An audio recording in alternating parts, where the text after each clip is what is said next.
Hi, Rita.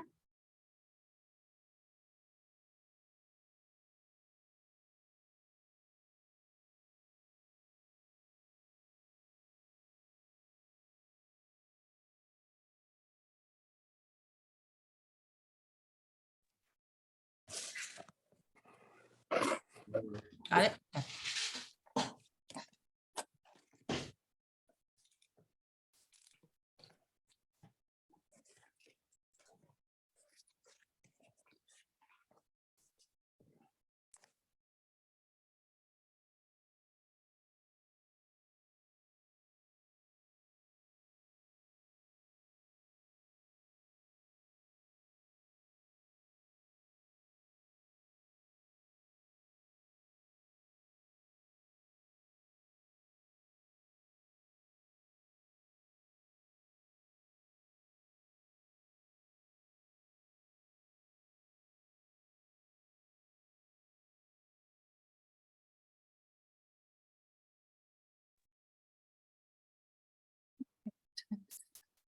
Okay, it looks like we have a quorum. All members present, all select board members present. So I'm going to go ahead and call meeting of the Shutesbury Select Board to order. Today is Tuesday, May 9th, and this meeting is being held via Zoom. And as usual, I'm going to review the agenda and then we'll launch into the meeting. So the first item on the agenda is public comment. Then we have minutes from April 12th to vote on, and then re-vote on the minutes of March 28th. The part-time police officer appointment. Then after that, a request for extension of the public involvement plan, also known as PIP.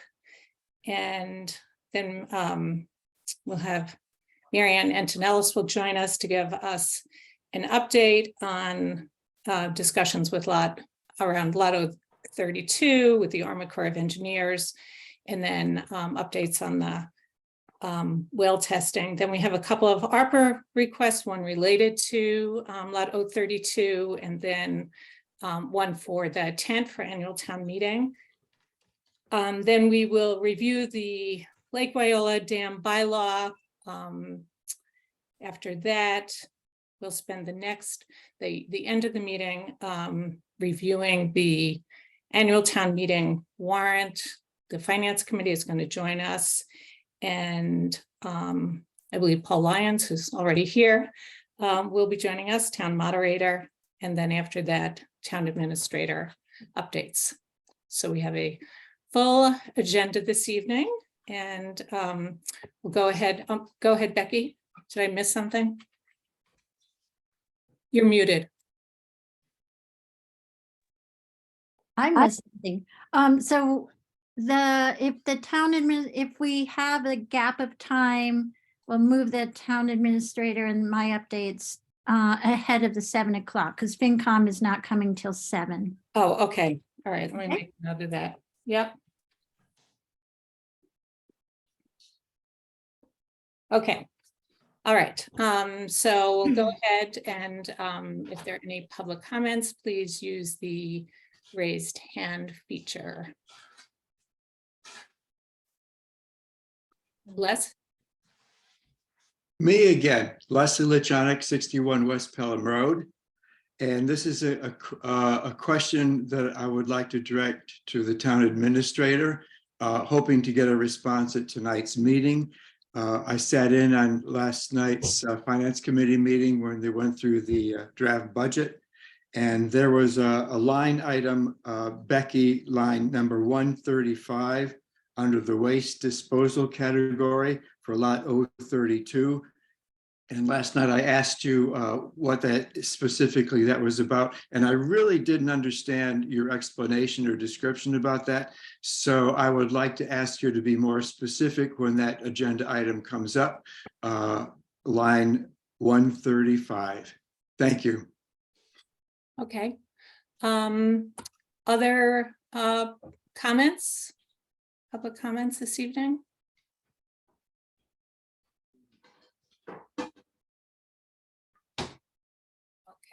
Turn the light. Seeing none, we'll go ahead and start with the review of the minutes of April 12th.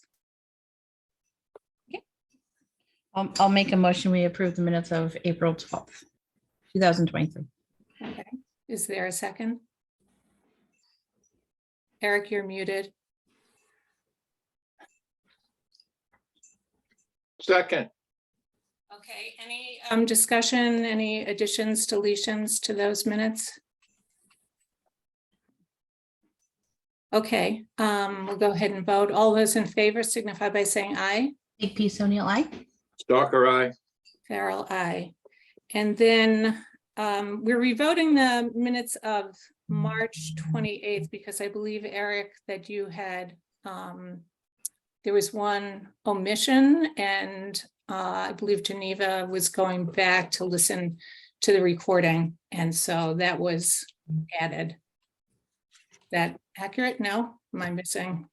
I don't believe what Eric was looking for was in that set of minutes. Yeah, I think that was I was off by a week or whatever. Oh, okay.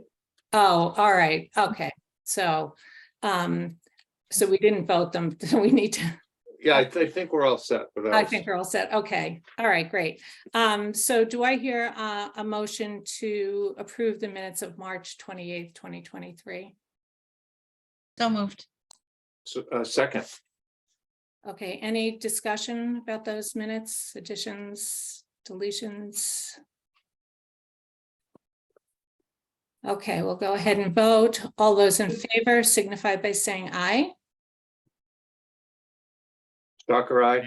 Makepeace O'Neill, aye. Farrell, aye. Okay, I see one person who's not identified by name. Do we know who that is? I know for the so if the person who is with the large M and then MED, if you could just identify yourself so we have your name for the minutes.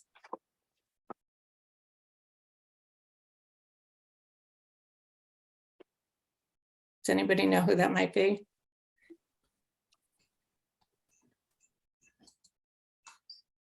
Again, can the person who's the MED identify yourself? Maybe they're just up on screen and not there. I'll try again. Did Rita freeze? No. No. Kristen? Did you? I just want to remind everyone in the past what happens when we don't have someone that we have someone we do not know on here. We could be inundated with, just be prepared, Becky. We could have a hacker. Shut down. Right. And if the person that has the large M could just tell us who you are, that would be wonderful. Becky, can you make me a co-host real quick? Oh, yeah. That does happen. Especially.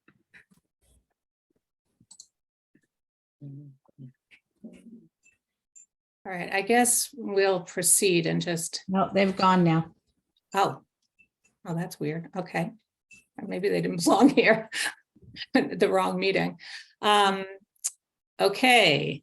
The next item on the agenda is the appointment of a part-time police officer. And I believe, Kristen, we have gotten the resume for Corey Rogalski. Am I saying it correctly? Yes, you are. There he is. Okay, and Corey has joined us this evening. So I'll turn it over to you, Kristen, and then maybe then after that, we'll have Corey introduce himself. Okay, fantastic. Hi, everyone. Good evening. I am not sorry that I keep coming to you asking you to appoint new officers. We are getting in a position where we are going to be able to be fully staffed once again. Corey Rogalski has actually sought me out. He works with an officer that we have, and we just appointed recently, Nicholas Trank, in Royalston and also in Devons. So Corey comes to us with quite a bit of experience, and as luck would have it, he also is a phenomenal grant writer. So we're very pleased that we can have him in front of you today, and then I'll just let him talk. Sure, go ahead. If you could introduce yourself and just Whoops. Select board. Oh, sorry, can you hear me there? Yep, we can. All right. Good evening. My name's Corey Rogowski. I'd like to thank you for the opportunity to be a part of your police department in the town of Shutesbury. As the chief said, I sought her out. She has a lot of goals and intentions and ideas that I enjoy and I agree with. As the chief said also, I've done grant writing before. I took grant writing class in college. So she's big and on board for getting grants for the town of Shutesbury, and I am too. I'm looking, to bring a lot of good ideas to your town. And Corey, could you just talk a little bit about your background, what you're currently doing? All right. So I currently work for the Fort Devens Police Department on the Army base located in Devens.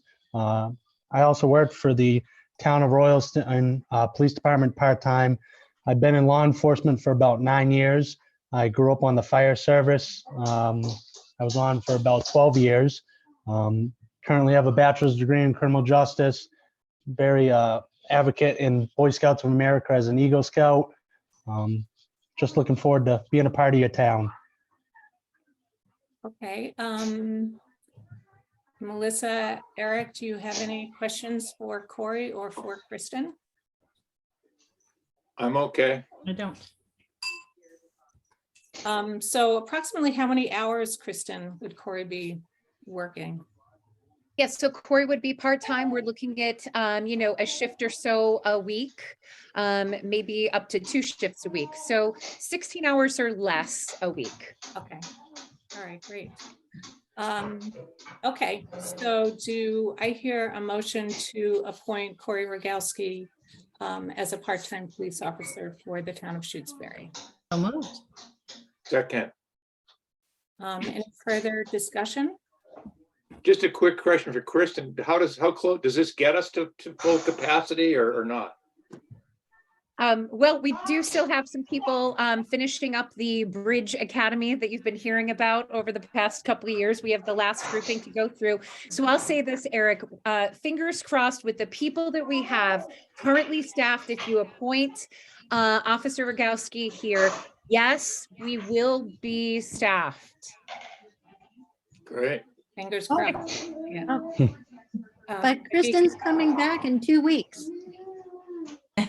I will be coming back in 2 more weeks. And this is just a buffer appointment, just to make sure.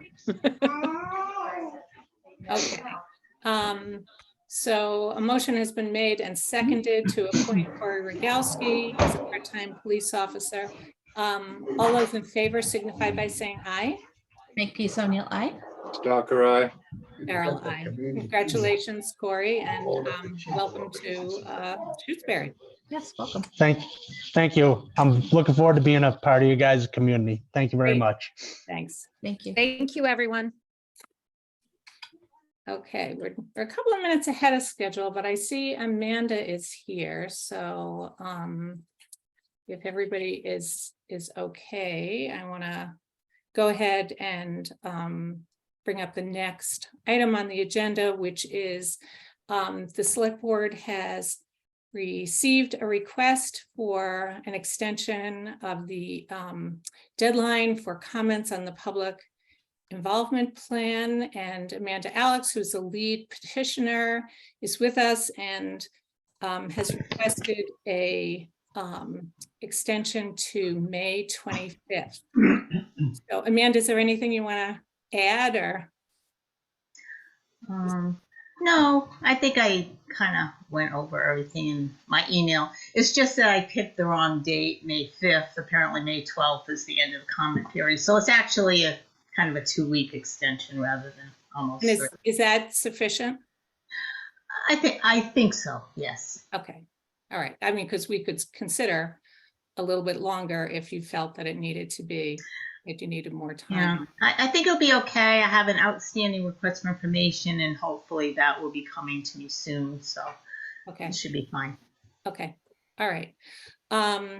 So again, we've had a request for an extension of the public involvement plan to May 25th. Do I hear a motion to grant that extension. So moved.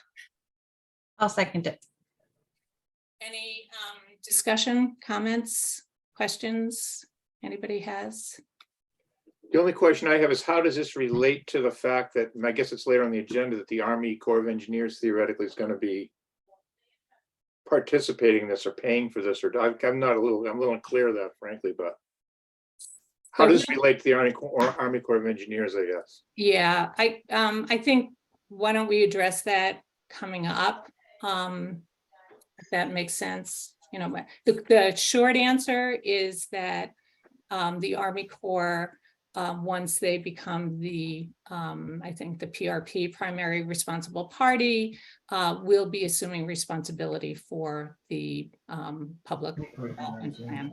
So, I have made my but comment. that does not happen until they kind of go through their process, which Mary Ann will explain Okay, great. what their process Talk is. about that later. Amanda, you're not muted? Yeah, no, he was just asking me a question Oh, okay. because we hadn't heard about this part, but that's okay. Okay, well, that you're going to be hearing about it tonight. It That's- sounds like it, yeah. Yeah. Alrighty. Thank you. Okay, you're welcome.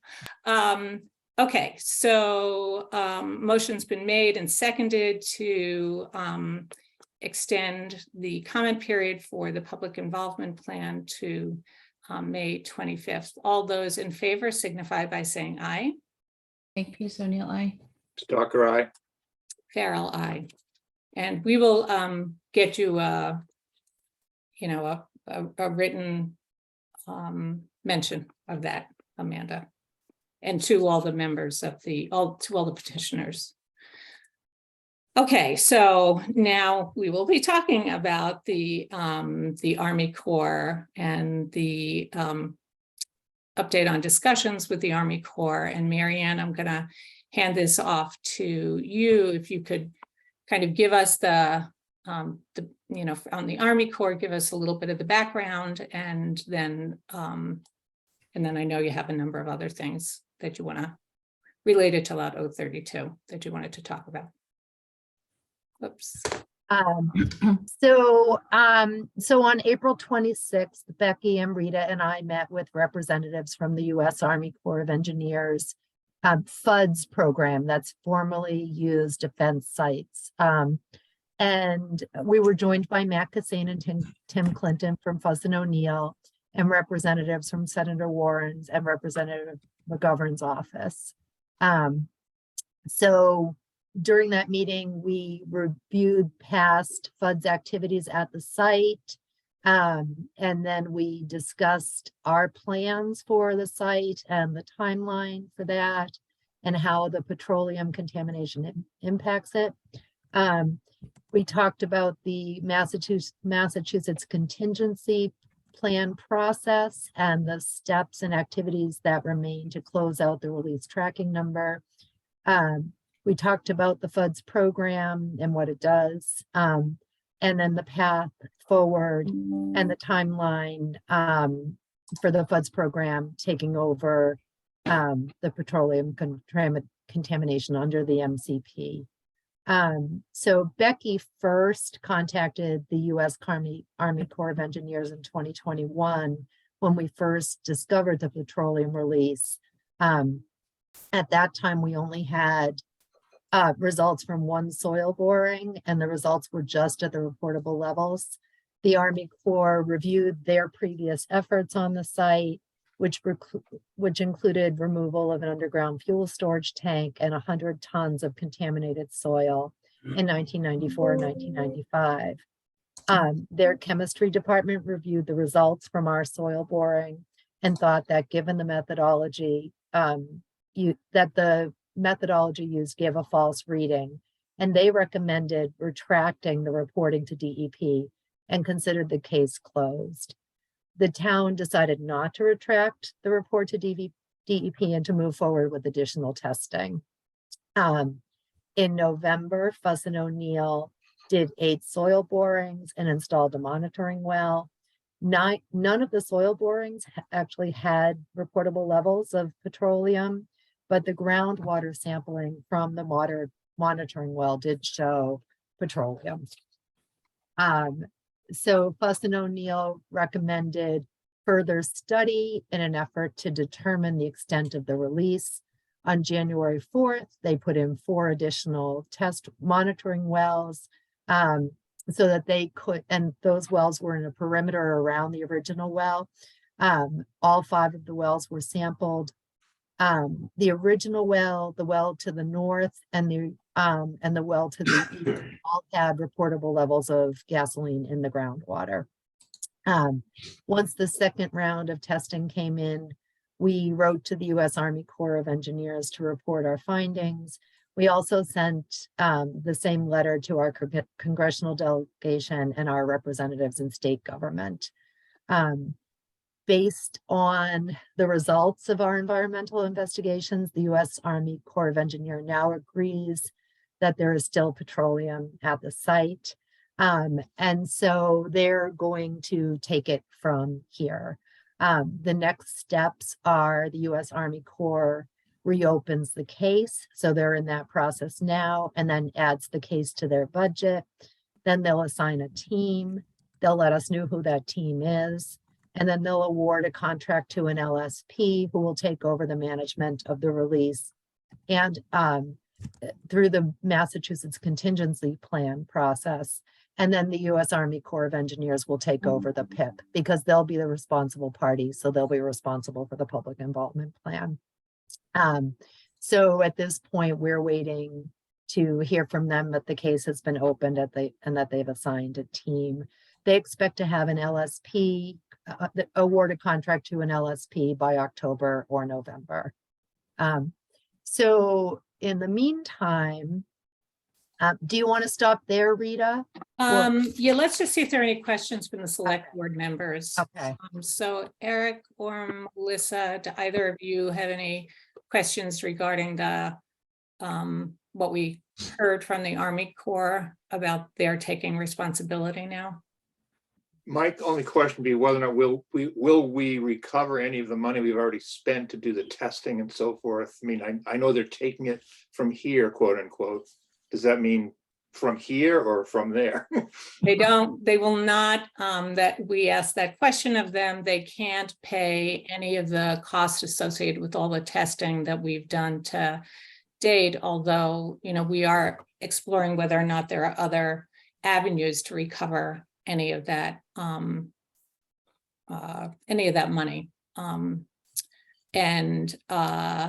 Yeah, and they don't take over till, as Marianne pointed out, they have to open the case, then they have to go through a process, and then they will be official. So, I mean, it's faster than I thought it was going to be, because they were, you know, they were talking about this calendar year, which is really tremendous. And it's really great news. There was no argument.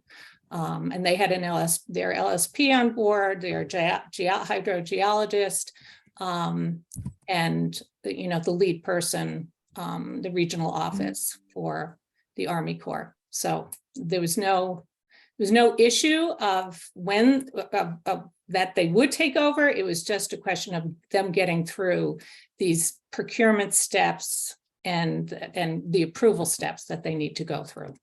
I And wonder, taking over would recover all the costs of the PIP, or I would assume at the same time in the future.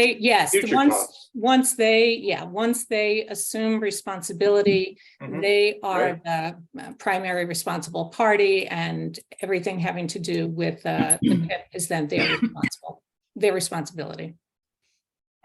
This all And seems like good news to me. It's good news.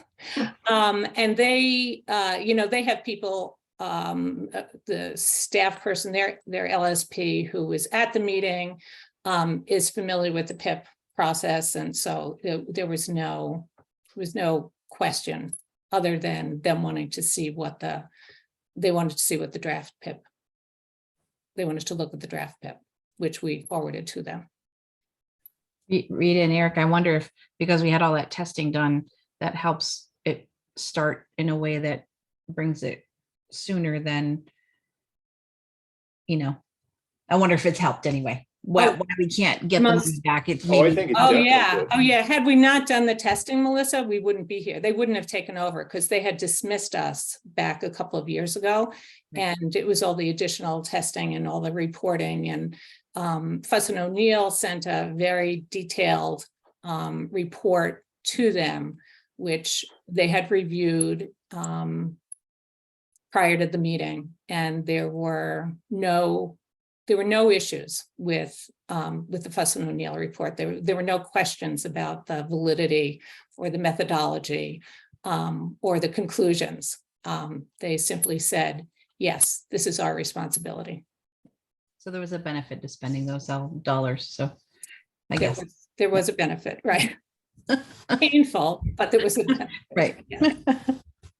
Okay, Mary Ann, I'm going to let you go on since I know we don't have a long time. Alrighty, so I'll give an update on where we are at Lotto 32. So we are still the responsible party until the DOD takes over, and Fuss and O'Neill, our LSP, had recommended putting in up to 5 additional monitoring wells. This was even before our meeting with the DOD.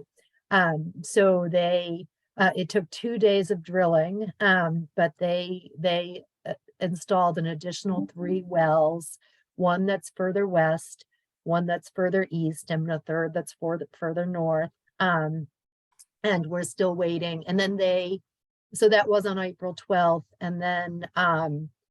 And then they sampled 7 of the wells on April 21st, and we're still waiting for the groundwater results. And their recommendation to us before this was that we would do seasonal sampling. But now, since anything Fuss and O'Neill does, we have to pay for, and the Army Corps is going to be taking over, I suggested that we should cease our activities that cost whatever we can, that cost us money, because this is, you're all well aware, thousands and thousands and thousands of dollars, and leave it sitting until the Army Corps takes over in the fall. They'll take over responsibility before the fall, but they won't be doing any site work until the fall. And so Fuss and O'Neill contacted DEP to see if that was okay. And as long as the results aren't, outside of the range of what they expect them to be, they aren't alarming, then the seasonal monitoring can be paused until the Army Corps has a team in place and can take over.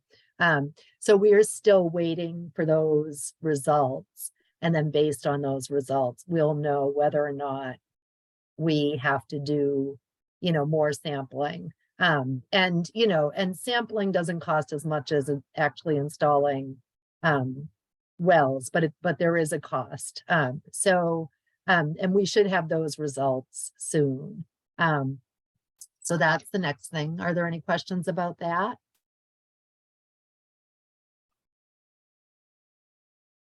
Mary Ann, I just wanted to check in with you. So we'll get those results, and then my recollection is that Fuss and O'Neill does some sort of a written report for us too.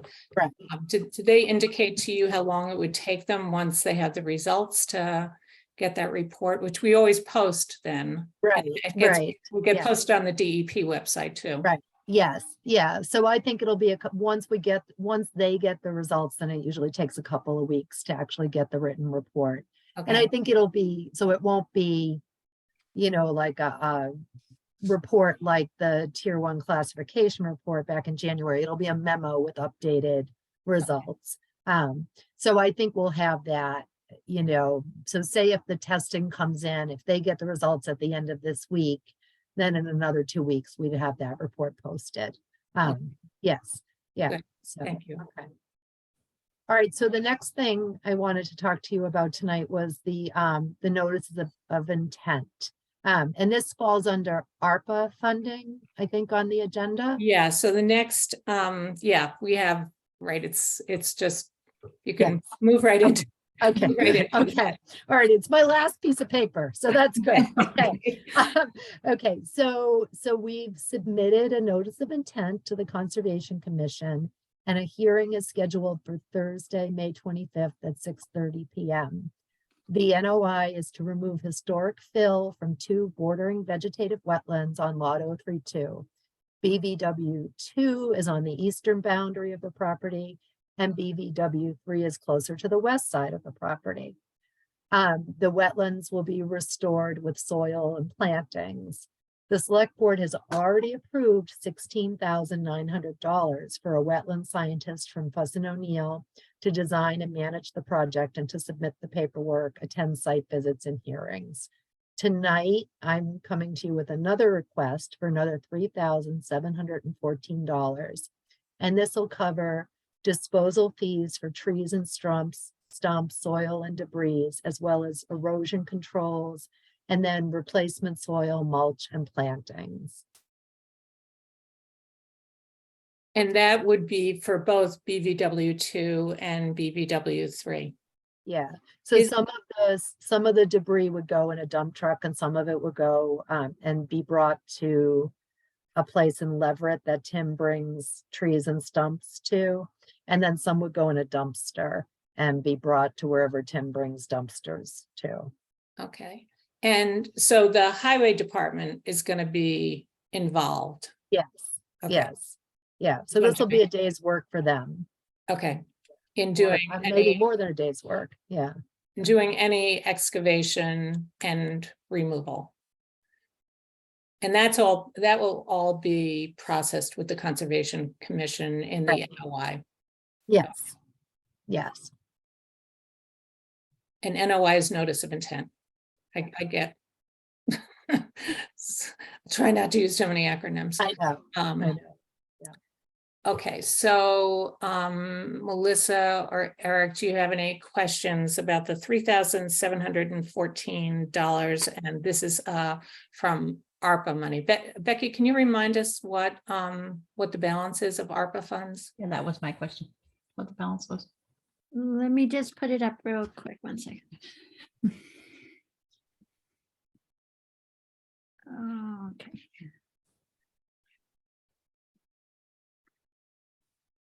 So just to remind folks, this was the recovery money that the town received, and it was somewhere in the neighborhood of $400,000, if I 500. 500,000 in total.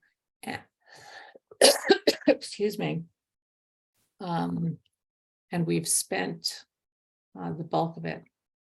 Yeah, so the current balance is 50,500.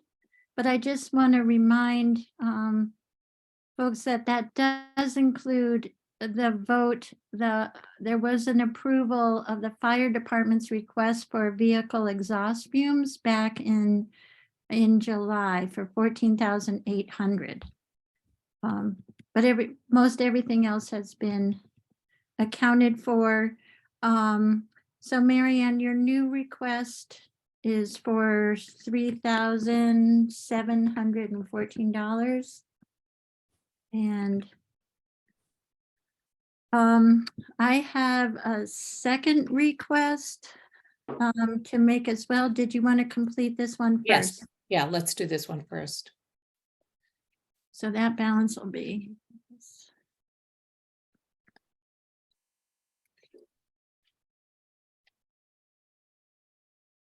Okay, so where are we? Yeah, you're right, Becky, on the, yep. So the balance currently is 46,786. Thanks. Other questions, Melissa or Eric, on this request for ARPA funds? No, Nope, Okay. So do I hear a motion to approve $3,714 in ARPA funds for the restoration work related to BVW 2 and BVW 3 at lot 032? so moved. second, Okay, any further discussion? No. Okay, all those in favor signify by saying aye. Makepeace O'Neill, aye. Stalker, aye. Farrell, I. Okay, so we have a second request for ARPA funds, and Becky, I'm going to turn this over to you. Thank you. So we discovered in preparing for the meeting that, well, in preparing for town meeting, I went back and we had originally gotten the tent for FY22 and for FY23 approved, as well as some tents by the town clerk. When we looked at the minutes for last July, we did not find that had been voted. So I'm requesting that the select board approve from ARPA funds money for $3,714 for the tent, which is the cost for it for this year. That's the same amount as what we're doing for the NOI. I'm sorry, this one is 3,416. Okay, thank you. Thought that'd be a little too much of a coincidence. Yeah, really. Though the numbers are very similar. Yeah, and it's still pretty similar, but So was that for last year and this year? originally we thought the prices on tents has been going up every year since we started. So what this originally looked like, we were hopeful to get that, but last year's tent was over $4,000 for rental, and this year's tent is 3,416. So it's only for 1 year. I see, okay. So this is, I have to delete these. These are 3,416. Okay, so we have that. Becky, you got to put a minus sign in front of that. But it was so nice to see the numbers go up. Okay, you're right. It didn't need a minus. So our current, I just want to make sure everything's included. But this is actually a tent for the FY24 annual town meeting, isn't that right? Yes, so our Okay. description is from a few years ago. So I'm Okay, sure that's what's. that never confusing. happened. The vote never Right. was finalized. So this is. That was confusing me.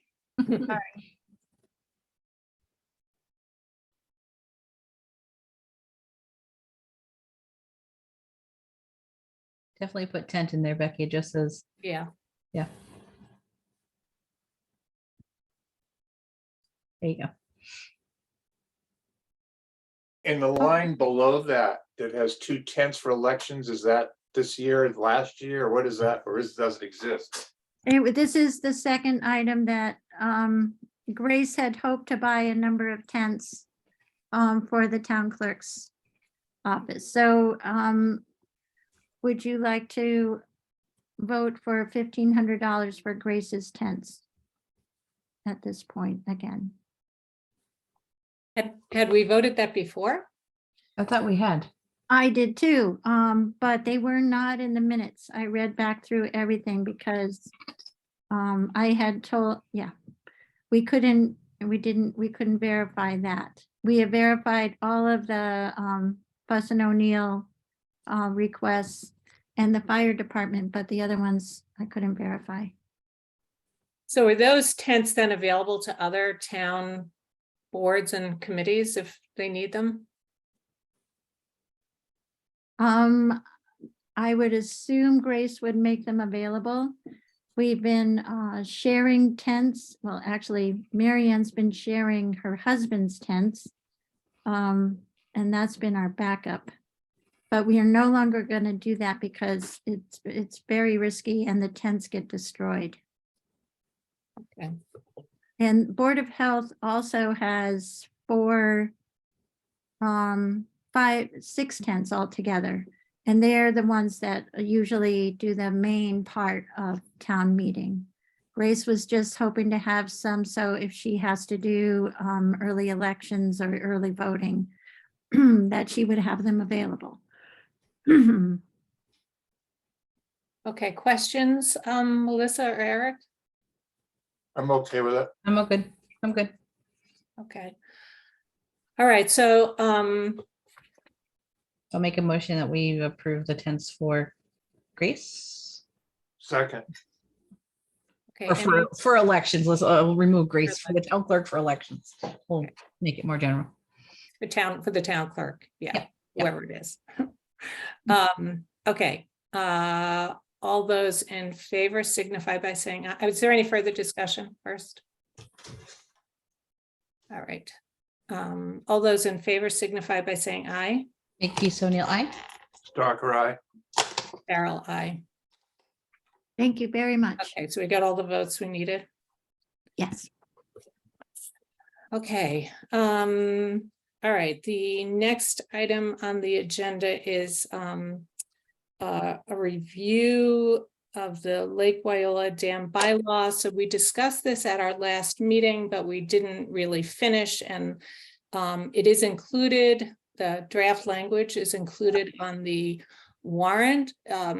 So we determined that we wanted to make sure we were all in agreement, and if we want to change sort of that current draft language, which Becky, I'm going to ask you to put up for us. I think one of the outstanding items was what the fine amount was going to be, and we sort of chatted about that, but I don't think we landed. And I know Kristen was part of that discussion too. So again, this is a bylaw that is on the warrant, but if we want to tweak it at all this evening, I thought it would be good to do it now, and then we'll make the changes in the warrant language before we start the review of the warrant language with the Finance Committee at 7 o'clock. Becky, you could pull up whatever in the warrant if you want, if that's easier than finding the.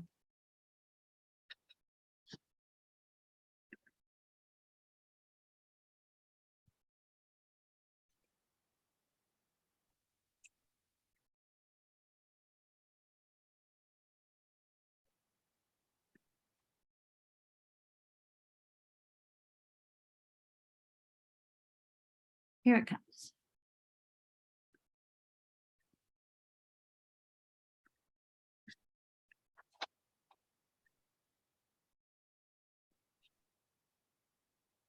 Can everyone see it all right? Yes. Yes.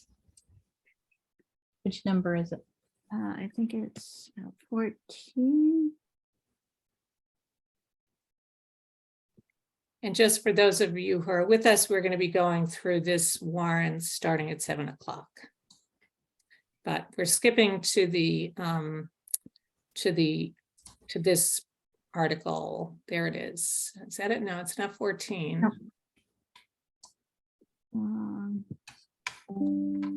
It's 28, Article 28, I believe.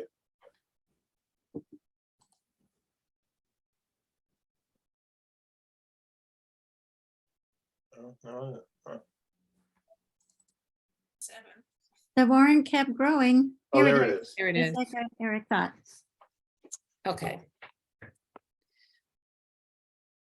All right, so I'll just quickly read this. There shall be no public access to the Lake Wyola Dam. Only authorized personnel from the town are allowed to access this facility. There's also no trespassing on any town-owned land surrounding the dam. Violation of this bylaw is punishable by a fine of $50. So my understanding is that there was still a question about whether or not that fine was adequate. Is there anything else in this draft language that we want to change? I see Kristen's hand. Oh, raised. sorry. Yeah, thank you, Melissa. Kristen? Yes, I would add not just punishable by fine of $50, but trespassing in the law according to the Commonwealth. So what I would add is violation of this bylaw is punishable by a fine of $50, or and my brain just went like that. It's just done. Or The full extent of the law, I think. full it- extent of Oh, the yeah. trespass law.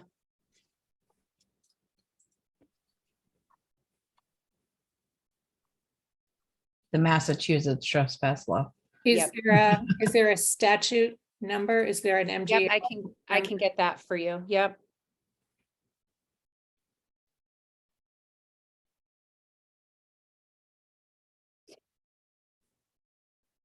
Okay, it's 266. It's general law. 266, section 120 is the trespassing law.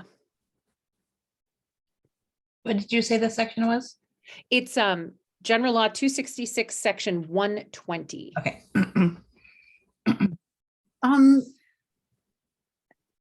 When And, it's, and if you put, I'm sorry, Becky, if you put Massachusetts general law. The chapter 266. So Yeah, oh, you did. Okay, very good. Thank you. I don't think you have chapter there, Becky. You have MGL 266, but it should be Yeah, MGL is Mass General Law. chapter 266. Oh, there you go. Right. And also, may I just add, Rita, and I don't know if this is appropriate time, tell me to shut up, but I've been going out and speaking to a lot of people that have been out there, and they're continuing to just step over the chain, which I was afraid would be happening. We might want to look at something else there. I mean, a more permanent, gate, but we're gonna have, I mean, it's posted now, so people are stepping over the chain on the private property side. Exactly. So it's posted on the private property sign with the chain that Howie Kinder had suggested that we put across that would be easy for him to maneuver, but people are just stepping over it, taking the chain down. And, I'm going down and explaining, and people are very, understanding and compliant when I'm down there. No problem, no arguments, no, nobody's getting hot about this at all. They all understand. They just are confused by just the small chain and the sign and the small signs. Right. But we would be putting up a more detailed sign, right? With this language, with the trespass language This included. is what I'm hopeful for. Yes, that's what I was hoping. Well, it does say now, use at your own risk or something, which is a little bit Different. the opposite of no trespassing. Mhm. Or More certainly not. invitational. Yeah, More yeah. invitational. Right. Okay, so comments, Eric, Melissa, does this capture what we want in the language? I think it does. Yeah. And Eric, is so LWAC is fully apprised that this is going to be happening? Yeah, this is, I think, very similar to what we've talked about at meetings. It's just, we've just tweaked it obviously a little bit tonight, but they've certainly seen the gist of it, or we've talked about the gist of it. Okay.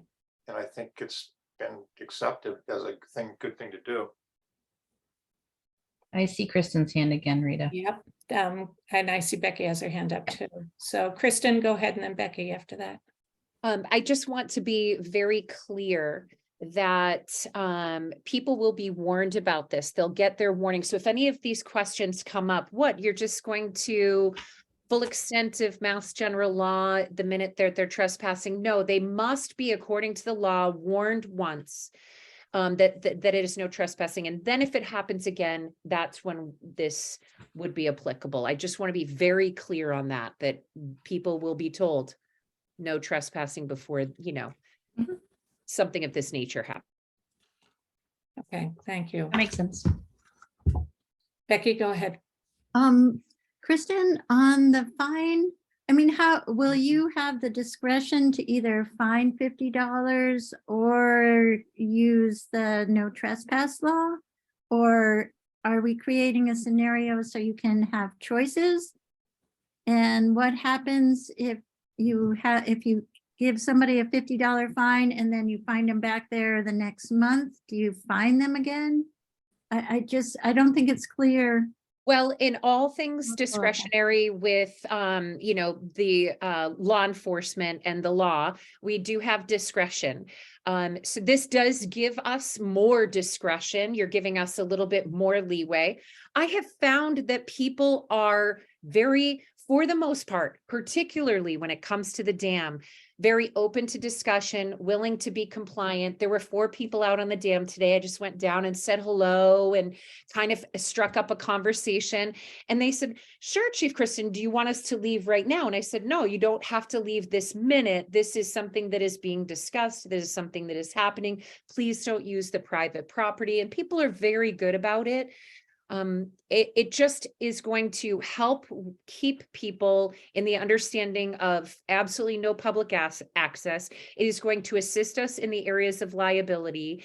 And yes, it does give me and the officers much more discretion. What happens if they come back? Well, if they are trespassed, which means, you know, they were trespassing, the sign said no trespassing and they were trespassing. And I go down there and I explain that to them, they leave and they're back there next week. Well, they could end up being arrested if they continue to keep trespassing when they're told not to. I'm of the belief that communication will keep that from happening.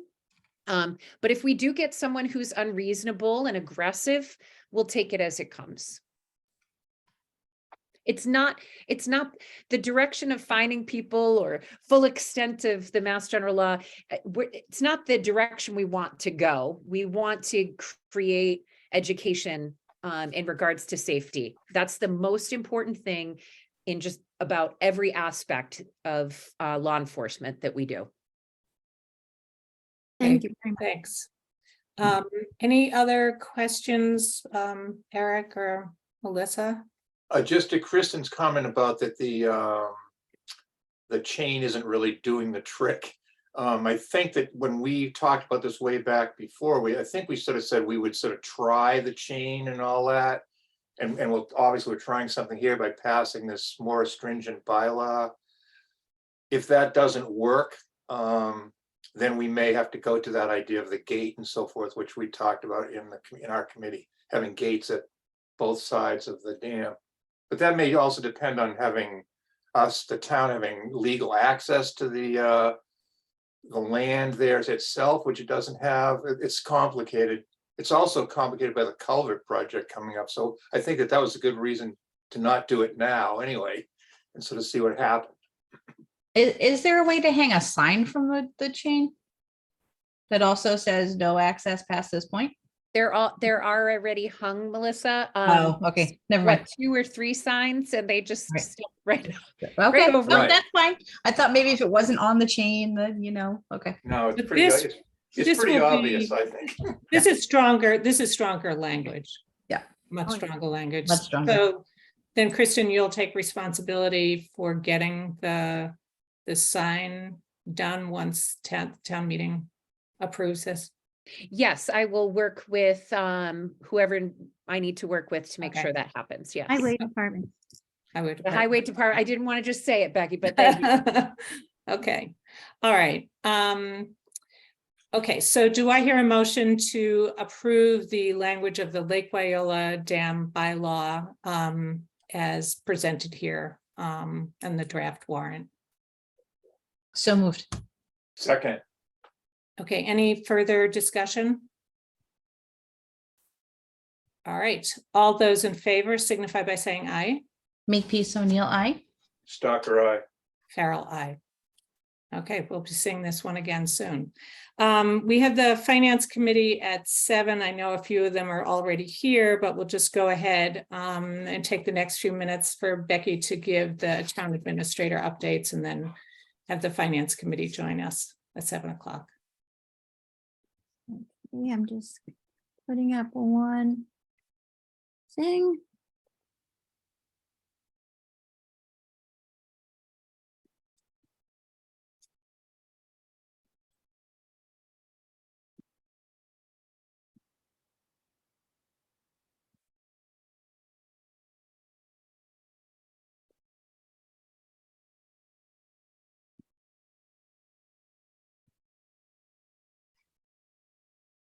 Can everyone see this?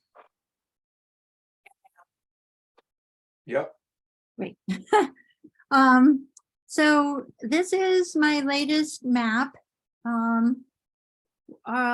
We had, so this is the area that within the white dotted lines, that the PFAS research has extended to. You all recall that our original point was the fire station, which is right here, this bright red point. I think that's, yep. And so the color coding used on these plot lines is pretty simple. The high readings, in red were over 20, and the purple readings, I'm sorry, is this right? Yeah. And the purple reading is also over 20. I think these are a little, the red aren't as high as The purple look higher. the purple are higher. So we've got different levels of PFAS being discovered here around the fire station, where the red number, I mean the purple numbers are. We have a 165 right at the fire station. And then right next door, we have 126, a little bit lower. Across the street, we have 110. And then in the property behind, we have 107. And then we have this unusual finding up closer to the top of the hill of 534. So we've got quite a bit of variance in the levels that we're getting. The majority of findings in town are in this yellow range, starting here at Town Hall. We have 2.9 at 1 Cooleyville Road. It goes over the hill to 5.5. And we find a couple more farther away off of Wendell Road at 44. The level is about, I'm sorry, it's 4.4 at 20 Wendell Road. So you can see as you look here, there's not a real pattern that's consistent. We have the highest purple readings in the central area. We have red that's over 20 going down the hill. And we have a larger number of yellow plotted areas that range, they're generally under 10, ranging between 2.5, 3.2. And then we have our green areas that are all non-detects. So after, this last 3 months, 5 months of testing, the LSP is starting to get a much better picture. We ended up, the end of the circle was on a non-detect. So we are not moving farther out at this point, which is, we still have some more testing to do. We have to test 2 more parcels on Leverett Road, and then another parcel over down at 55 and Wendell Road. So there's still more testing to be done, but this is the biggest picture view of how things are developing. It's kind of surprising that we got as many as we did over all this, the yellow on Pelham Hill Road. And at the corner of Leverett Road, Wilson Road had 1 detect. And then the property next door to Wilson Road had a second very low detect. So I just wanted to share the map with you all. This map is the controlling document of who gets a poet and what level that poet, whether it's a single poet or a dual poet.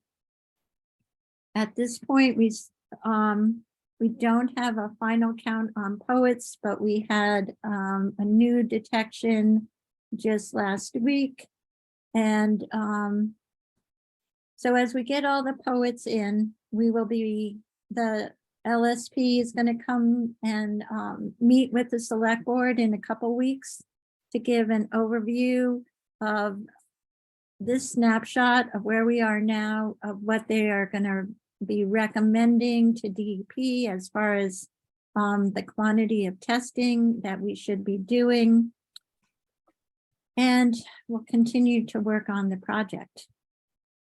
Does anyone have any questions about this map?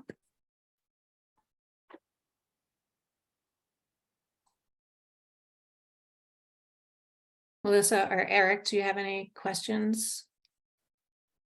Just, well, not this, anybody can answer the question, but why is that one 630 some 4? Well, that's like off the map. 34. That's a very good question. And yeah, that one jumped out 530, right. immediately. But it's, yeah, we need to do more historical research on this one to find out what might have happened at that property back in history. But we can't go too far back in history because PFAS that causes this kind of contamination hasn't been around forever. So yes, that's the big question, Eric. What happened there? And our LSP has been researching and looking into the other 26 different types of PFAS, trying to see if there's a pattern developing with there that might explain it. So Becky, Ty and Bond will be coming to, I know we had talked about this, they'll be coming to our next meeting. Yes. Okay. All right, it's 7:01. Any other updates, Becky, that you want to provide? Let's see. I mean, we could do it after if, because maybe we should just go ahead and start since it looks like we have most, if not all, of the finance committee with us. Okay. So why don't we do that? Okay, AJ, you want to call the finance committee meeting to order? Sure. I think we have most, I think we're missing 2 members, but we certainly have a quorum. I'll call the finance committee to order. Okay, so what we're going to be doing with the finance committee is reviewing the town meeting warrant and the budget. So Becky, if you can put that town meeting warrant back up.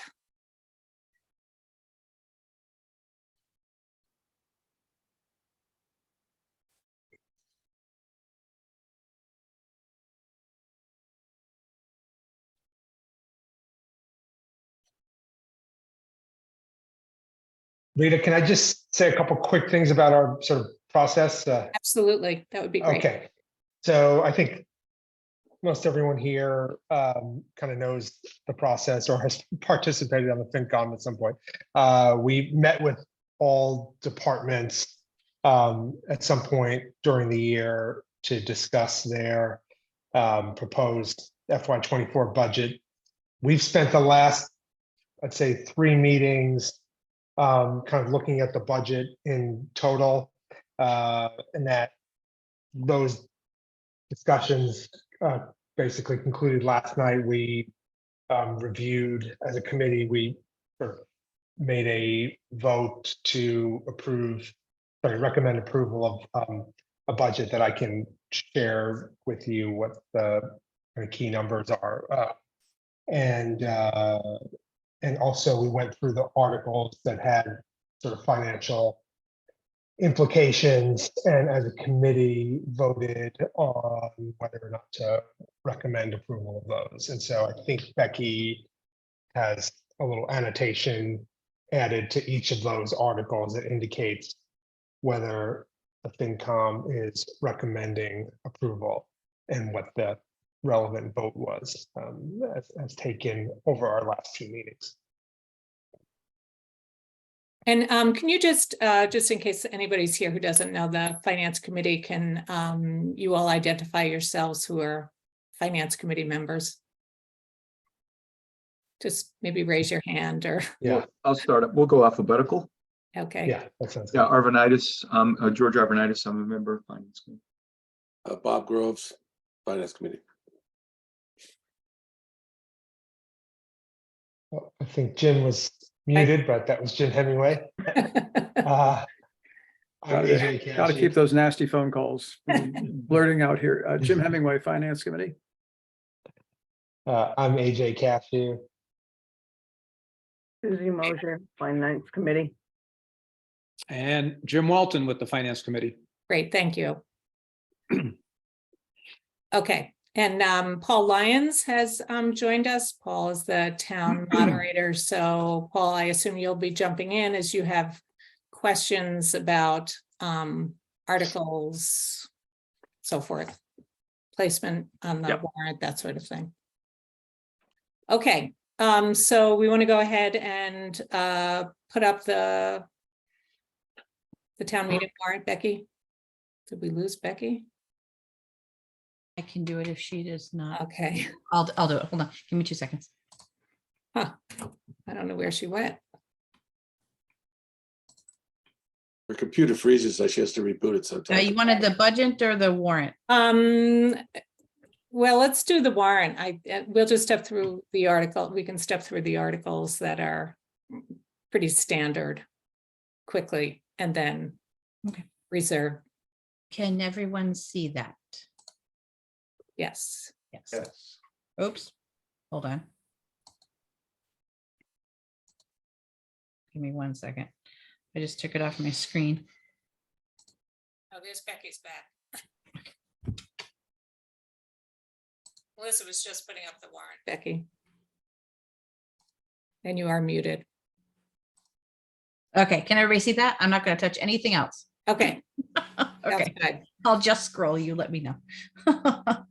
Okay, Becky, I'm going to let you step through this, for sort of the standard articles that we don't need to read the whole thing, just a quick summary. Some of this is kind of repeats from previous years. Yes, much of it is. The first article is just where we listen to the boards. Article 2 is the regional assessment article updated for this year. The community choice aggregation article, Article 3, we still do not have final clearance from DPU. But hopefully before town meeting, we will. If we don't get it, we'll have to pass over the article, I understand. So Article 4 is, okay, so I finally learned from the Recreation Committee today that the number that they actually would like it changed to will be 9 members. So I will be changing this from, their final request will be from 7 members to 9 members. Keeping in the idea of having an odd number. And when they did a final count, they decided they really 9 would be sufficient. It would bring them 3 new members. Article 5 is. Becky, can I interrupt you for 1 second? I neglected to say if any members of the select board or the finance committee have questions about any of these articles, just let's use the raised hand feature. Melissa, I'll ask you to help me monitor that. And then we'll just, rather than like going back, we'll discuss it as the questions come up. Okay. Sorry. So that was Article 5. That gives authorization to pay elected officials. Article 6 authorizes the treasurer to negotiate with banks to get a better deal and lower fees that can be very large in amount. So this allows them to have some negotiation with the banks. Article 7 is to accept all federal and state grants that come in. That needs to be authorized. Article 8, another annual event, allowing us to compensate Catherine Hilton while she has 2 roles, one elected and one administrative, for the Board of Health. Article 9 is a summary of all our revolving accounts and sets their limits. And we do this annually as well. I see Paul's hand, Rita. Oh, okay, Paul, go ahead. Yeah, I just wanted to say that Articles 5 through 9, we're going to do a consent agenda for again this year, since they're all, pretty much standard articles. So they'll all be combined into one motion. Thanks, Paul. So that'll go quicker than it just did.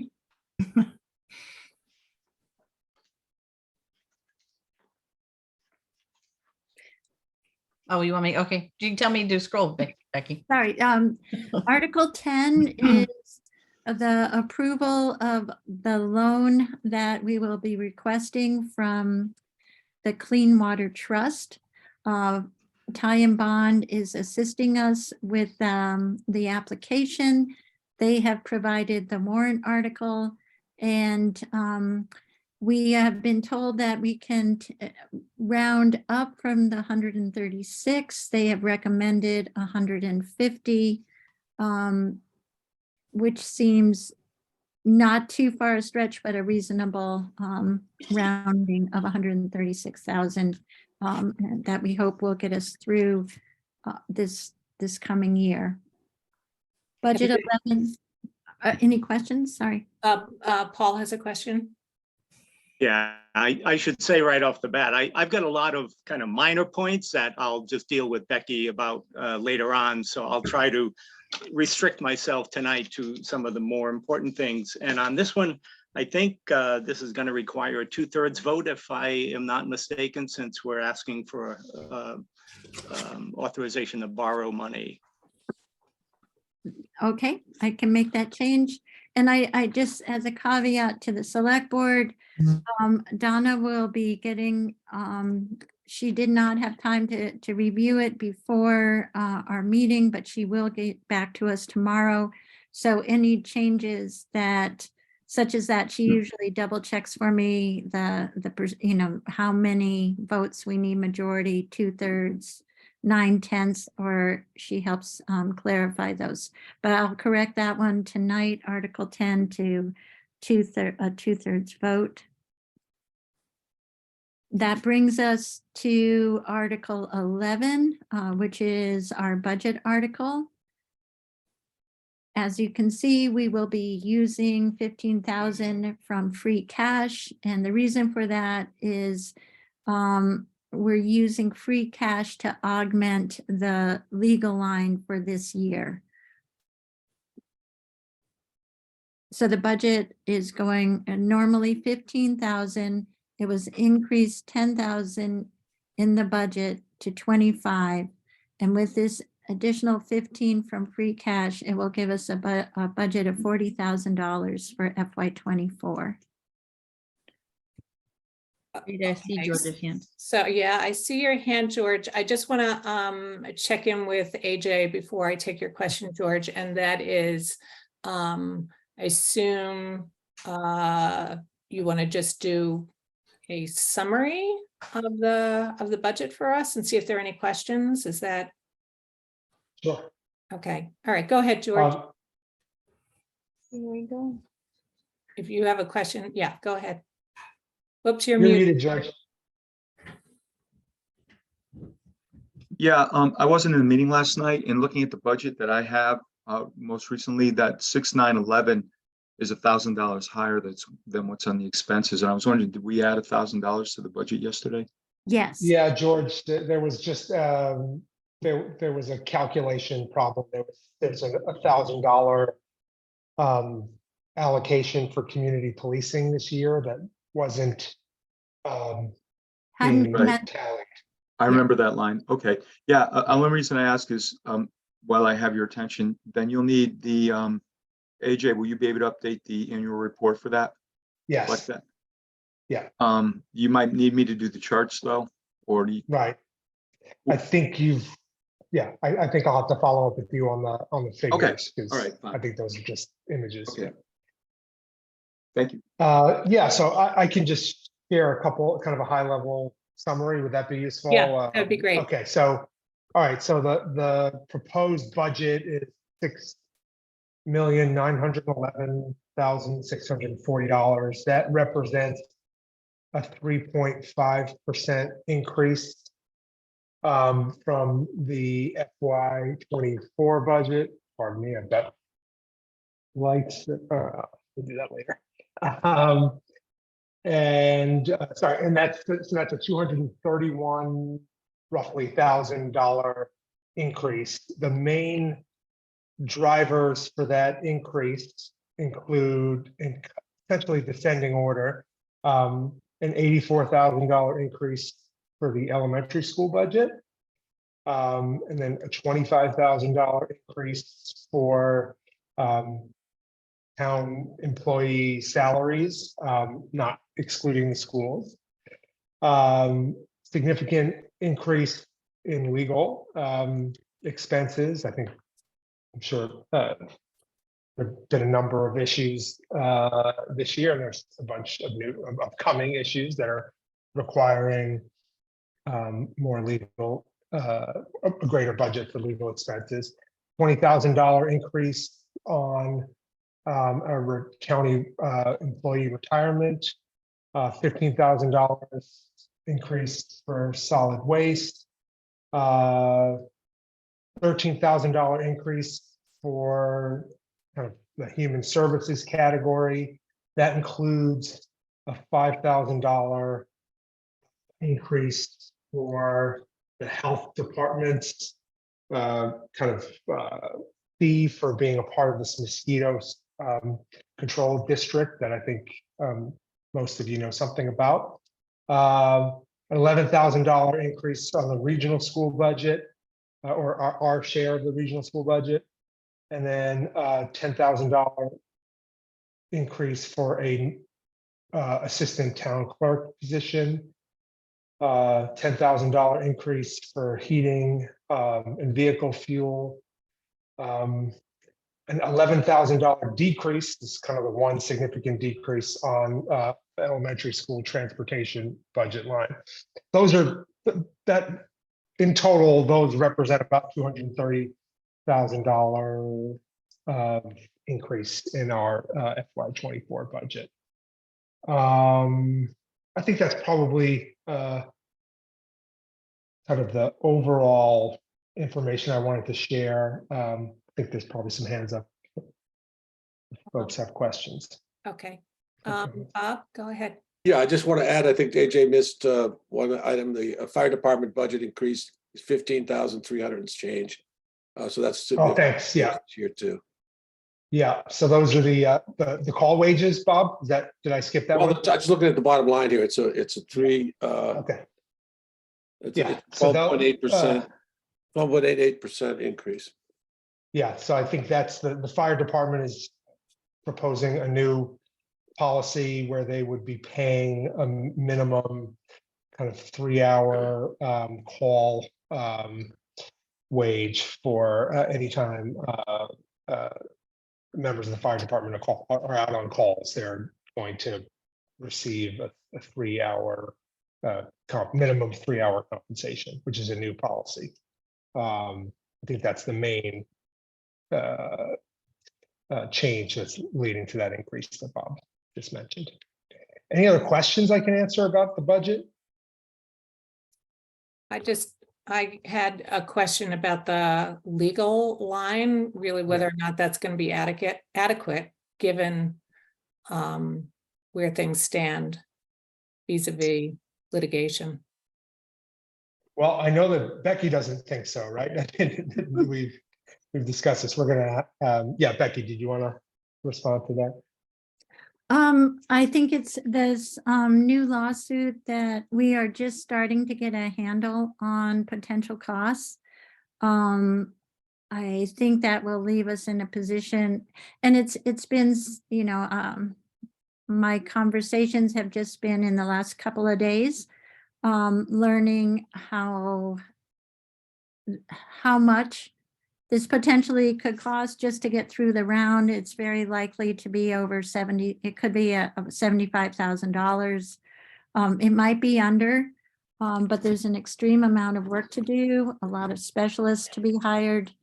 But this was all brand new information to this budget. I think additional funding will have to be looked at from, as you know, from other resources. Given the increase in the budget currently, I don't know if the Well- select board would need to have further conversations with finance committee if we do end up needing funds greater than, you know, up to 100,000 or more. Bob, go I ahead. just want to point out that I think we discussed this issue to some degree at our meetings, that we don't know how the speed of this process, what that will be, when these costs will land on the town's doorstep. There hasn't been any cost to date. We're over a third of the way through or the calendar year, but the fiscal year hasn't started yet, of course. But I don't know. I think we do have a reserve, and we do have a likely second special town meeting that could be convened to address this later in the year. So I think that was what we decided when we accepted this number. Isn't that true, Becky and AJ? Yeah, I think it's fair to say that we've been, it's been communicated that there's a likelihood that we'll need to find additional funds to support our legal line. And yeah, that's going to be an ongoing discussion, I think, this year. Okay, I just wanted to make sure it was out there. Susie, go ahead. The other part of our planning is our capital expenditure planning, which we'll get to as we see the articles coming up. But at the end of that set of articles, we'll also see what the fund balances are for our cash reserves, for free cash, for stabilization, and for cap stabilization. And then that will be something that we'll keep in mind in terms of meeting an extraordinary expense like legal. Okay, is that something, George? I know you do those spreadsheets. Is that something you will have available this evening, or? I believe I it have it. We actually, can- yeah, AJ has it, Rita. Oh, okay, great. I was just getting it open as well, Okay, but it, why don't we finish finish any questions about the budget then, and then maybe we can just take a quick look at that. sounds good. So other questions? Les? You need to unmute yourself. Just remind you of the question that I started the meeting off with. So that was line 135. Yes, ma'am.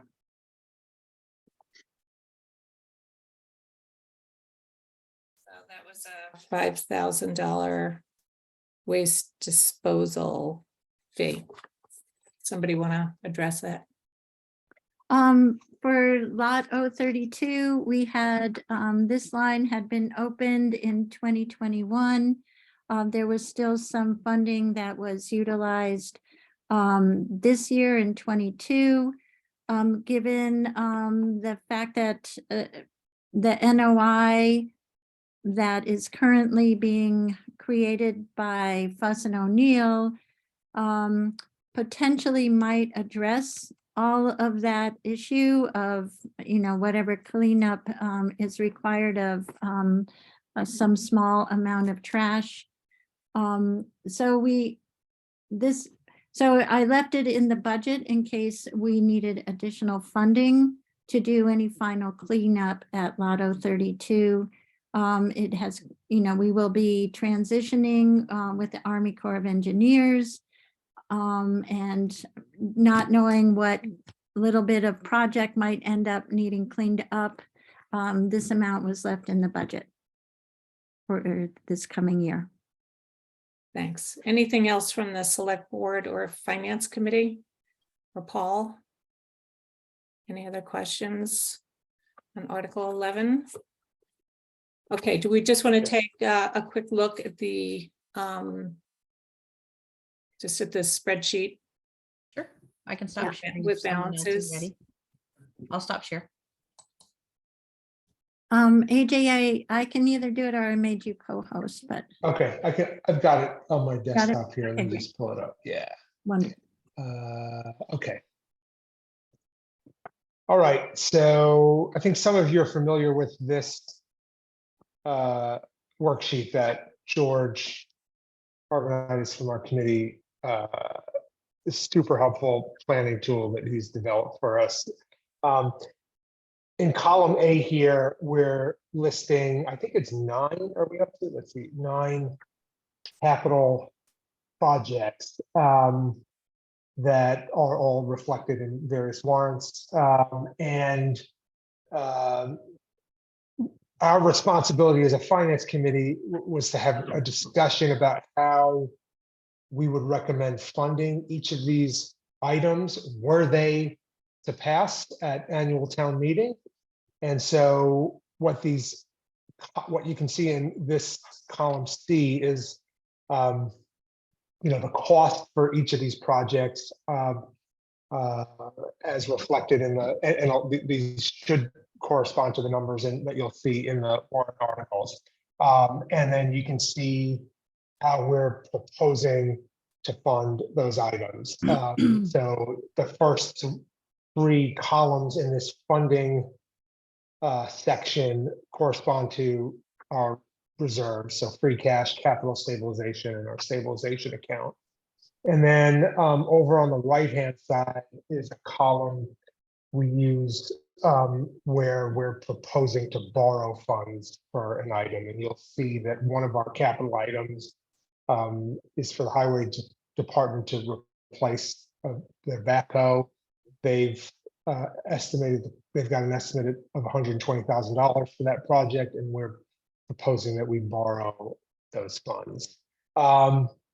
So the other thing to mention is you can see our 3 reserve accounts here. Again, you can see what the starting balances were at the beginning of the fiscal year. Of course, we had 2 capital items that were funded at a special town meeting this year.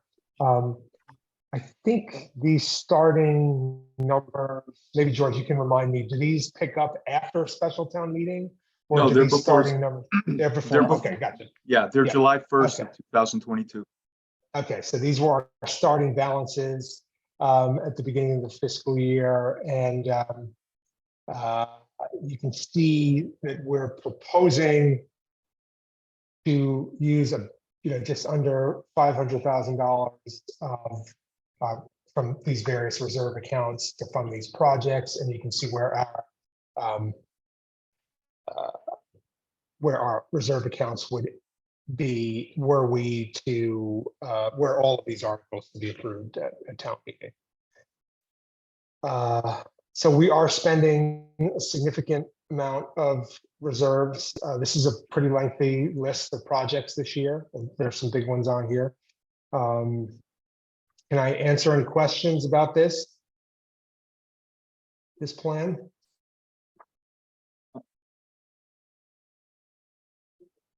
Do you want me to call on them, Rita? Yeah, I see Susie and then George after that. I just wanted to mention that the security camera bid came in different. So instead of 60,000, that will be 45,900. So that changes our numbers just a little bit. Oh, yes, you're right. And we did reduce that number in the article, right? So you're right. Becky, can you confirm that number? I thought I saw 45,769. That was on, that's the actual quote, but we rounded it up, I believe, to 45,900. I see. Okay, that was last night when you guys talked about it? Yeah. Okay. So all right, so 45.9. Okay, I want to change it on mine. Article 17. Or maybe But not. that wasn't my question. I was going to mention that too, but I had something else. Go ahead, George. Yeah, so I just wanted to point out that we're assuming $100,000 for we're assuming that 600,000 for the school, but you know, the engineering report says 500. So our cash balances at the bottom, capital stabilization, that 60,500 that we're looking at now is our most conservative number. It may actually come in higher. And of course, all of these can come in higher. But the bigger point is on row 34, there's a percentage, 29.5%. It's a decrease. And that's the decrease in our cash reserves from the beginning of the year to after annual town meeting, if all of these articles were to be approved. So I just want everybody to be aware of that number. Thank you. And do we have any anticipated carryover? I'm not sure what the technical term is, from this year's budget that we're anticipating? Is the We don't finance? assume it. We don't assume it. There's a line for it, line 23, but we leave Yeah. it blank. Yeah, okay. Bob, go ahead. Need to unmute yourself. We are going to be asking the select board to approve $20,000 or maybe 30,000, I'm not sure, transfer to our reserve fund. I don't know how that would affect what might be, if that money is used for some reason or other between now and the end of the fiscal year, that money would not be available to be dedicated to the reserves as per usual. Right, so you have expended the finance committee reserve. Yeah, and I've got the details on our FinCom reserve account. If when we get to that discussion, I can share with you kind of where we We'll are need at to- this point. Well, Bob's right. We need to insert a row 23, but you know, between the fund portion of temporary legal and free cash and account for it there in the free cash column. Mhm. Okay, any other questions? All right, so thank you for that. So why don't we The move? sheet is very helpful. Thank you very much. Yeah, it is. Yeah, George is responsible for it. Thank you, George. Well, yeah, it's the finance committees. We put it together and we refined it over the course of the last 3 years. But it's a good snapshot of kind of where we stand financially. So it's very helpful. Okay, let's continue along then on the warrant. Okay, I can share again, Becky, unless you're able to. I I have it right up. And Okay, I don't have to go. I have the budgets and all that ready. but- Okay, Sorry, tag team. That's okay. I appreciate it. So we're in Article 12.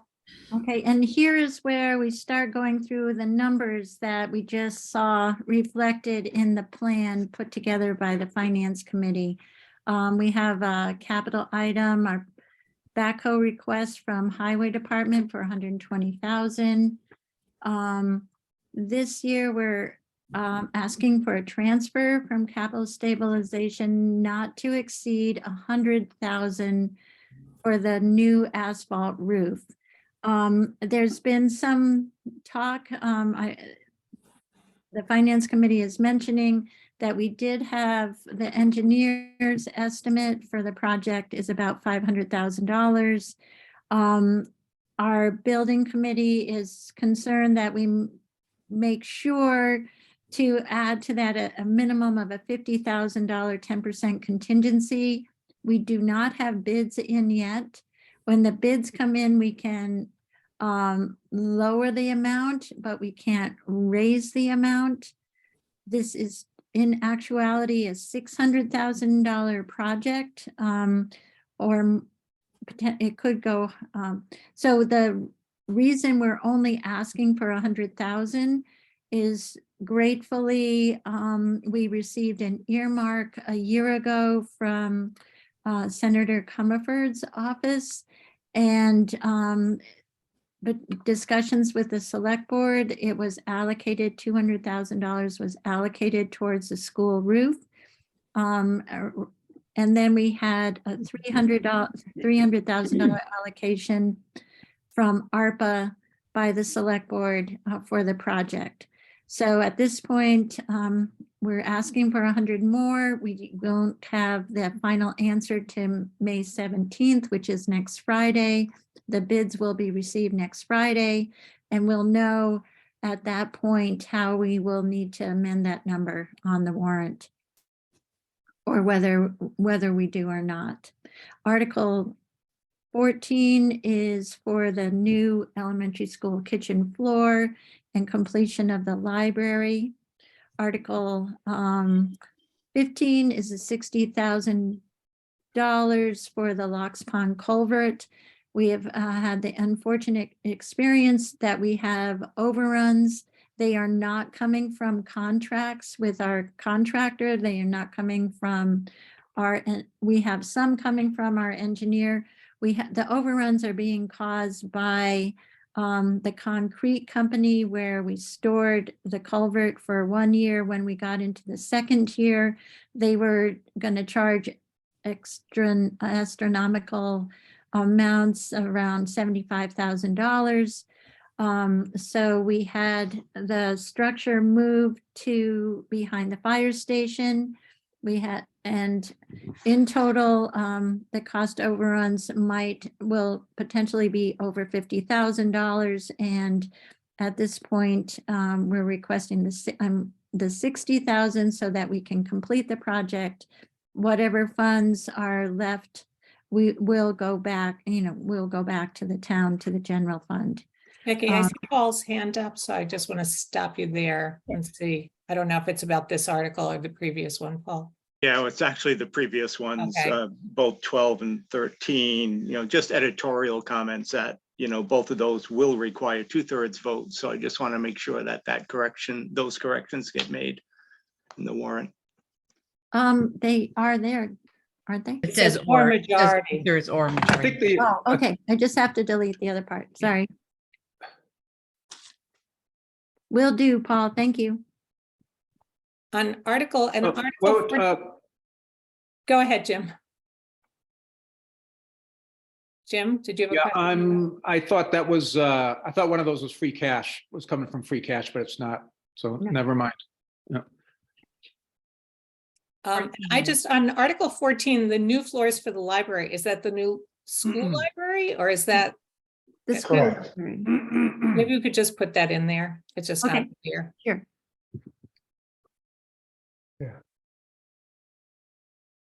Go ahead, Bob. I think the school library floor would be from capital stabilization. Is that true? If it is, then it needs a 2/3 vote as well. This says free cash, Bob, on number Oh, 14. it does? Yeah. Okay. Yeah, it's free cash. Okay, sorry. Okay. Moving on to Article 16.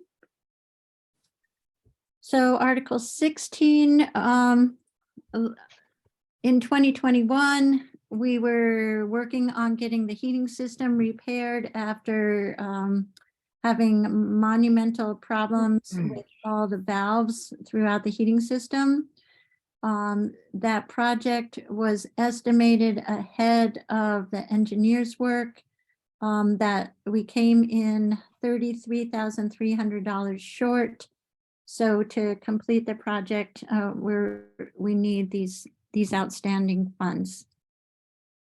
Any questions on this? I do have one. Again, editorially, I find it a little, I don't want it to be confusing when voters see two different dollar values in an article. And I'm just wondering if that $200,000 and the last line there could either be removed or put in parentheses, or somehow make it clear that, that we're looking to authorize 33.3 here and not 200. What are people's preferences? How, parentheses, or should that information be deleted? Does anyone have, I have a preference. I think that it could be deleted after voted in 2021 ATM, period. You know, and then the rest of that sentence could be deleted. But then or not period, actually comma, then or take any other action, et cetera. I think that would work, right? Would that work for you, Paul? Okay, and Jim, you had a comment? You're muted, Jim. I agree with Bob. But maybe when we get to this article, whoever's presenting it, make a comment, reference the greater project. And what's already been approved. Okay, so is there consensus on removing Article 20, the clause, Article 26 for $200,000? I like the idea. Okay. So why don't we do that? got it.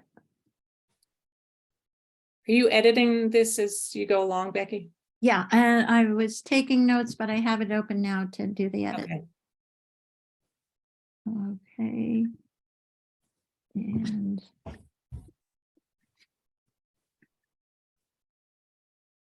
sorry. Just trying to fit it on my screen. So thank you to others for screen sharing so I can do this. Good. You good, Rita? Want me to move to the next one? Yes, please. Okay, so the next article is Article 17. And it's the request from the school for this security camera system. Originally, we saw a price closer to 60,000. The final bid came in at 45,900. The school has made this request after completing their phone project. Any questions on the camera system?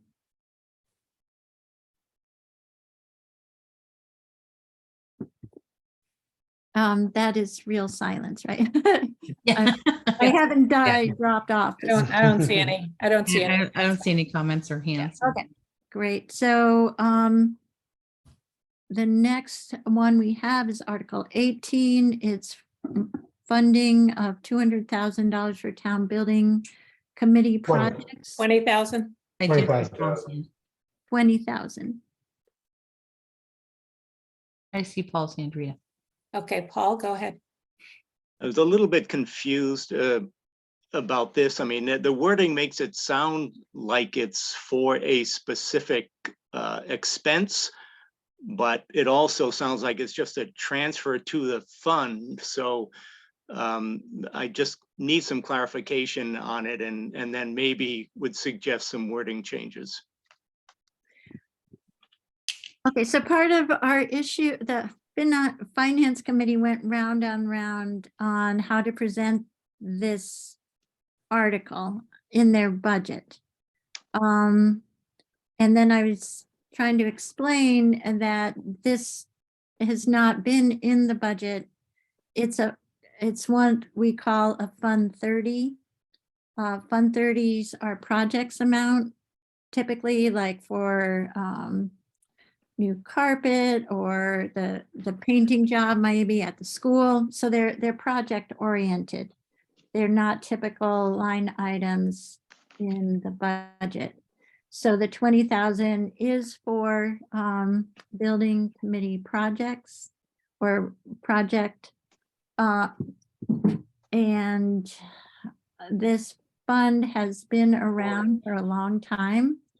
It's served to the building committee on a lot of smaller projects like the windows and some medium-sized projects, like some small roof repairs. I'm not sure what Paul's concerns are, so. Well, the wording up to $20,000 makes it sound like it's for a specific project or several specific projects with actual dollar amounts. But when you're transferring to a fund, you know, I don't know, it's confusing because it sounds like it's a fund transfer. Yet if it's for specific projects, they're not identified in the article. So how can people vote on approving, you know, money for specific projects if they're not even identified? And if you just want to put the money aside for future projects, then why don't you just say transfer $20,000 instead of up to $20,000? I think the up to was being uncertain. Okay, so this fund has been around for a long time. It's been in the last number of years before the new buildings committee started up, the funds projects weren't getting done and the balance remained at about $20,000. The main project that we've been fighting to get done has been approved and given to a vendor, which are the two windows, the town clerk's window and the window in the copier room. So that project's $5,800 or $5,200. One of those two. That's an example. We've been doing this, Paul, for years. You know, you can see the $5,000 in the budget that was added at different times. It was when the fund was getting under $20,000, we always raised it back up. Projects were not always specifically identified. They were for the work of the coming year. So you've seen this fund being funded over time. It was the one in the budget at the bottom where we were transferring funds. Not ringing any bells, huh? Oh, no. I have no problem with the concept here. It's the wording of the article that I'm confused about. And so like, for example, will the motion, the actual motion at town meeting have a specific dollar amount? Or will it be $20,000 or will it be, you know, $18,526? You know, it's the up to wording that is confusing to me here. Okay, and because we had attempted to keep about, you know, at least 20,000 to work with and new projects. So originally it looked like the building committee's current fund, which this would refund, was going to be empty by the end of June. At this point, they have backed off a couple projects, waiting so they can prioritize them with other information, other projects they're learning about. So they haven't spent it down all the way. So yes, this number could be changed in the motion so that what their working capital stays around 20,000. Okay. So Becky, the article ultimately will not be an up to, it'll be a specific number. Yes. Yeah. Okay. Yeah. And we can take it out now. It's up to you guys. The only other thing to mention is I volunteered this, we had a lengthy discussion at our meeting last night about this very issue, and I volunteered to reach out to the building committee chair. Is that Stephen? Is that? Yep. Yeah, okay. To ask that he be prepared at town meeting, which is probably something he was already planning to do, but just in case, to review that list of priorities that you just alluded to, Becky, so that our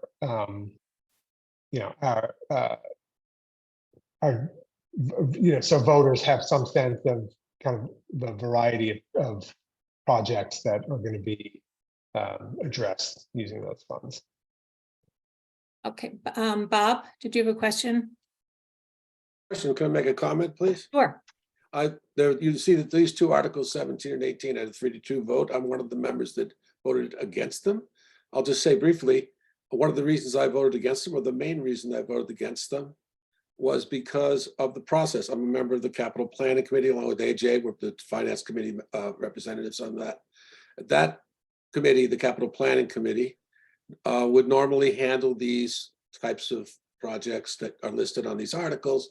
But we have a process that's delineated in our bylaw wherein we're supposed to get all these applications together. We send out letters to all the departments and we ask them to make their requests, to detail their requests with supporting arguments, documents, et cetera, no later than February 1st. That's explicit in the bylaw. Now, we had certain requests from the school, from the highway department, from other places. We did need some amendments. We did need some additional information we requested. These two items came up basically at the very end of the year of our year on the committee. Actually, the second one, the one on the cameras, we had regular participation from one of our members, is Steve Sullivan. He's a member of the school committee. We never heard a word about this until actually we had completed our business for the year. So it's well after the deadline of February 1st. And then it came in, there was no documentation, there was no member of the school committee or the school to represent themselves. Becky brought it to us. So I opposed it because it was out of the process. It didn't seem like an emergency measure. And the same with the building committee. I do have some familiarity with the building committee, the way it was operated. And it's a little bit mixed up because we do routine small repairs on the building committee with our fund, like replacing the window in the town clerk's office. But for any project of any scale whatsoever, like painting the town hall, a roof of the town hall, a septic system for the library, you name it, that would go through the normal capital process, wherein the applicant would have to present a request and then support the request with detailed information. We never got one bit of information from Becky or anybody on the building committee about what this was all about. We do know that there was a balance of about 20,000, or if I recall correctly, in the revolving account when we first heard about this. But I asked for detailed information, never received it, and still haven't received it. And so I cannot see how we could support something that doesn't follow the process and is not really, we don't know what we're voting for. We don't know what we're supporting. I absolutely support the building committee and their effort to maintain and repair town buildings. But this is really not kosher the way this is being done. So I didn't support it for that reason. Okay. I just want to stick with the, I appreciate that information, Bob. I want to stick with the language of the warrant. Okay, so that will be clarified so that will not be an up to figure. There'll be an exact dollar amount. Is that my understanding? Is my understanding correct? Becky, go ahead. It will be corrected in either it could be changed tonight to remove it, or it'll be corrected in the motion where we say the exact amount, which will be less than 20,000.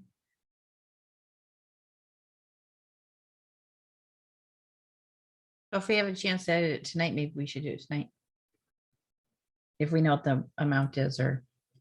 I don't, But because I not yet. don't know if they're gonna do, Well, we could take the up to out and then it could be- we could have the $20,000 in there, but it could be reduced on the floor, right? On town meeting floor. yep, can do it that way too. Okay, That's how I would do it. is there consensus about that? Okay, Head shaking. yes. All right, can we move on to Article 19? Article 19, to see if the town will transfer from free cash 35,000 for environmental permitting costs for Lake Wyola drawdown. I think the select board is familiar that this issue has been raised, and the approach that we need to take to solve the issue is to hire professionals at this point. And this is funding to help ensure that we can do that. And falls in line with the estimates for the work, rough estimates that I've gotten from environmental professionals. Article 20 is similarly in line with that. It's for the consultant costs for the dam. Our dam consultant is retiring. He has graciously finished up the outstanding report on the dam that was required last month, and is also following up and doing in June, he will complete the 2023 work. But as we move into the future, we will be needing to hire a new dam consultant, which will likely be an environmental firm that will assist us with all ongoing permitting for the dam. The amounts of money that we had been paying our dam consultant are extremely low in comparison to what we will be facing in the future. Any questions?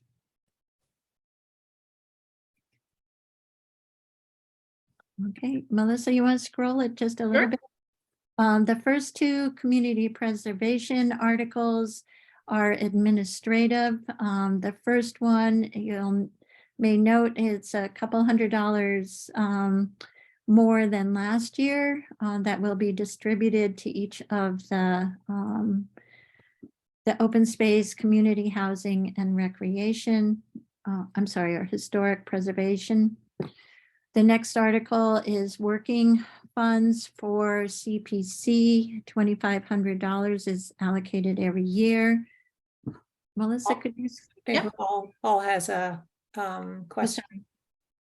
Yeah, before we scroll too far, I should have noted this, in previous years, but in Article 21, I mean, we don't know the exact amount that's coming in for into that fund, especially for next year, right? So I guess I was struck by how specific these dollar amounts are. I know the first three, the 5,300s are exact, but the 32,000, shouldn't that be, the remainder goes to the general fund, because we don't know the exact amount?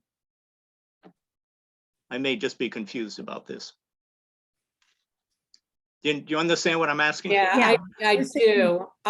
We get the numbers from the town accountant, so they follow whatever the CPA guidelines are, Paul. So we can double check on that, but that's where these numbers were, how they were determined.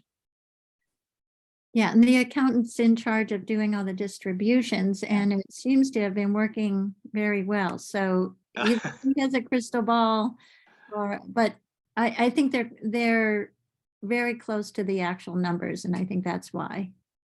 All right, so if they're off, I mean, if there's only, $30,000 left after the 5,300s are put in, then what? I mean, the article said, or the motion says $32,000 will be transferred to the reserve. I think she already has these numbers. Yeah. So yeah, I don't see how. I think they're a year behind. I think she does them after, not before. Yeah. Okay, I'll check on it. So when it says fiscal 2024 here, should that be changed? No, the calculations you have to do from before. How does that work? No, because the money isn't put into those places until fiscal 24. Okay. Right. All right. Thank you. Are you going to do a consent agenda on 21 and 22, Paul? I've actually been toying with the idea of not, because it's only 2 articles. It Okay. almost takes as much time to explain it as it would to just go through 2 quick articles. Okay. All right.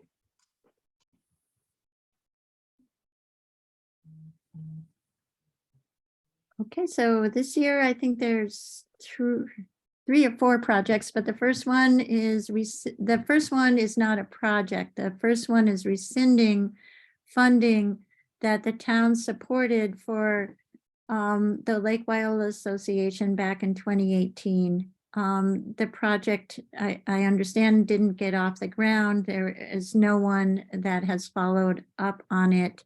And so it'll be removed and the funds put back, made available for CPC other projects.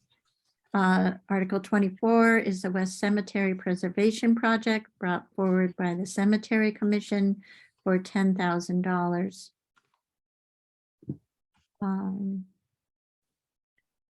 Okay, Article 25 is the Lot R15 completion of the parking area for the property, the property purchase from Kestrel Trust last year. That is over off Baker and Pelham Hill Road. Rita, I remember there was some.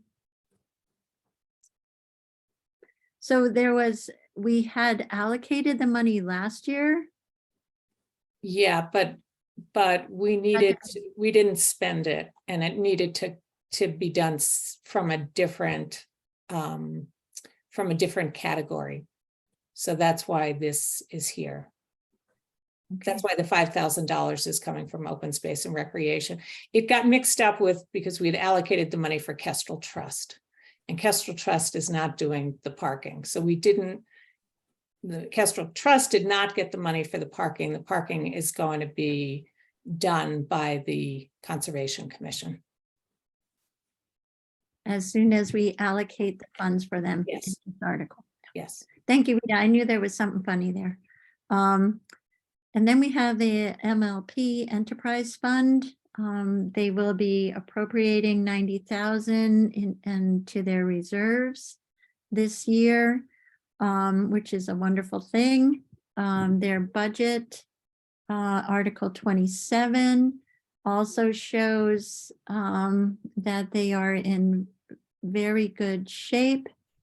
I think this is last year they brought down the fees, and this year they are continuing to maintain services at those lowered fees, and continuing to make all their debt payments.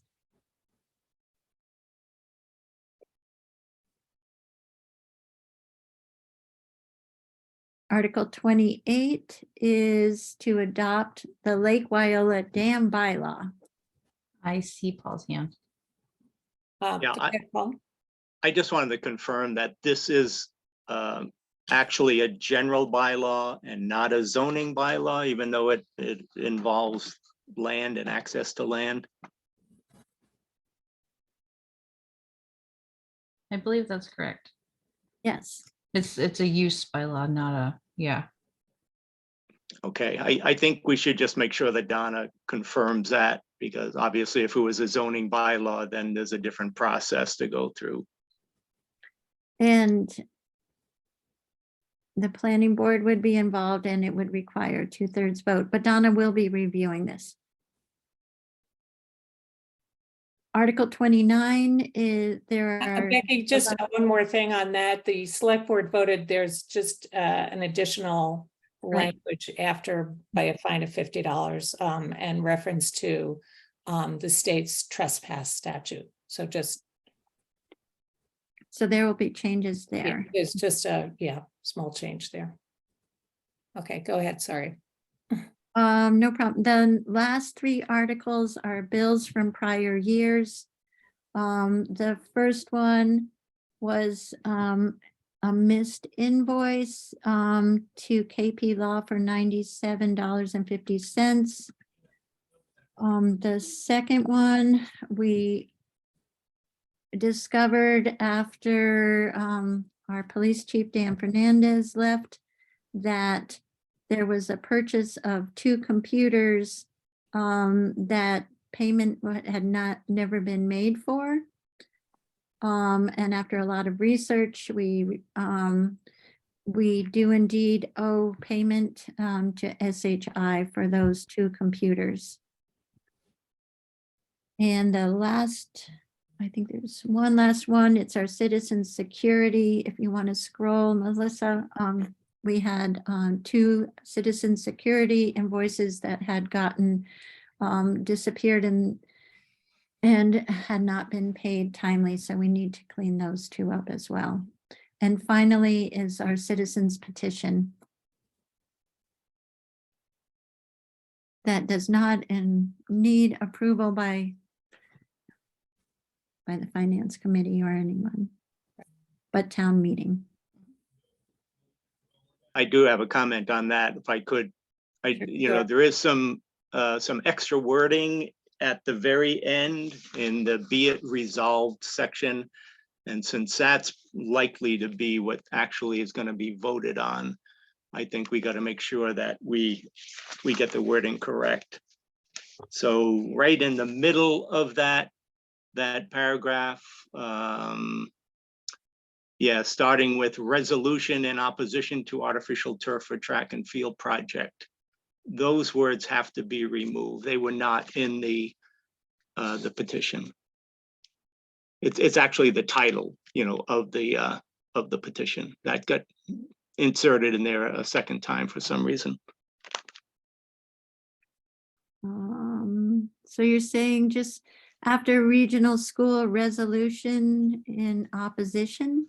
It should be regional school and then jump all the way to committee. Artificial. No, to inform the regional school committee. So everything in between school and committee Okay. should be eliminated. Okay. And I did double check on the actual petition, and that is the way it is worded. Okay. Thank you, Paul. I have now deleted that section on my copy. Okay. It's only highlighted temporarily here because it's a PDF. And then the end. Okay. All right, so I will entertain a motion from the select board to approve this draft town meeting warrant, subject to review by town council. So moved. Second. Any further discussion? Okay, all those in favor signify by saying aye. Makepeace O'Neill, aye. Docker, aye. Farrell, aye.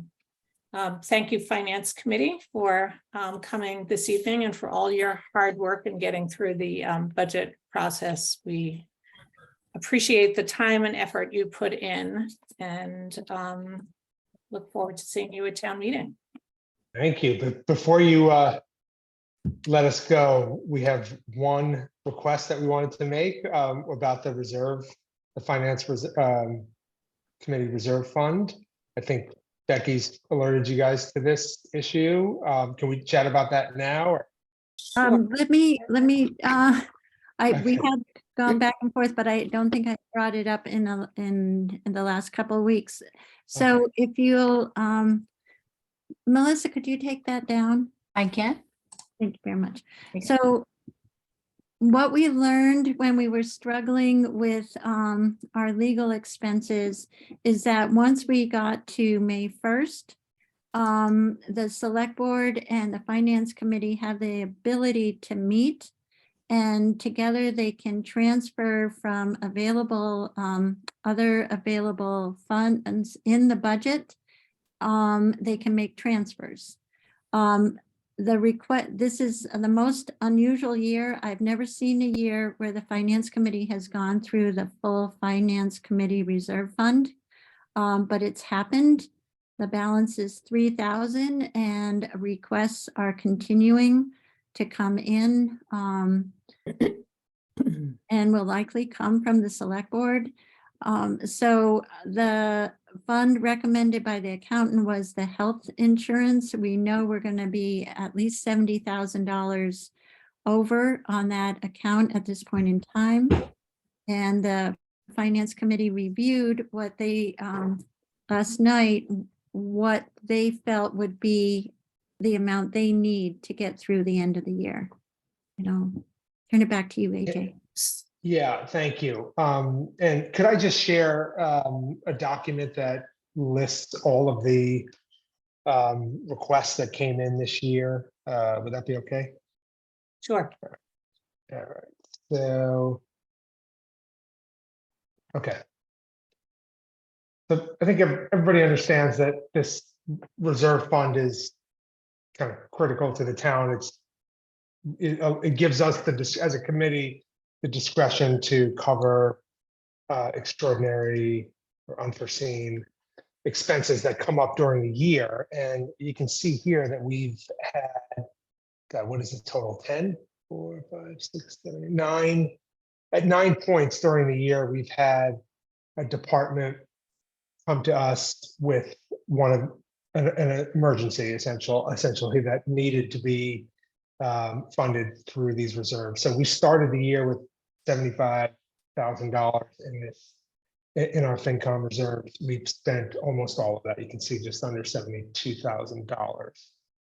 Everything from, replacing a generator to fire station to repairing highway department tractor to a bunch of IT. You can see the list here. So we as a committee wanted to request a transfer of $30,000 from that line that Becky just mentioned into our FinCom reserves, because we really don't have the ability right now to handle any emergency that might come up in the near future. Okay, so this is a select board vote. It's a combined vote. It has to be a combined vote of the select board and the finance committee. Both boards have to vote. So Becky, we took, I think 2 meetings ago, the 18th, the finance committee voted to approve or to request these funds or to approve the transfer pending select board's approval. So do you need us to vote again tonight, or does that? Yes, to Okay, do got this vote, both boards have to vote for the same. Okay. For the same, and specific transfer from the health insurance fund, is that correct? Yes. Do you Yes. have a line for that, or Line number. is it adequate to just say health insurance fund? I think the health insurance line is adequate. We Okay. only have one. Okay, I think it's 167. That's in the budget. Because then we have a Yes. different number in the. Oh, okay. Oh, the expense report. Maybe it should come out of the expense report number. Oh, yeah, Um, sorry, I was looking at the budget number here. Oh, shoot. This, I'm looking at the new report.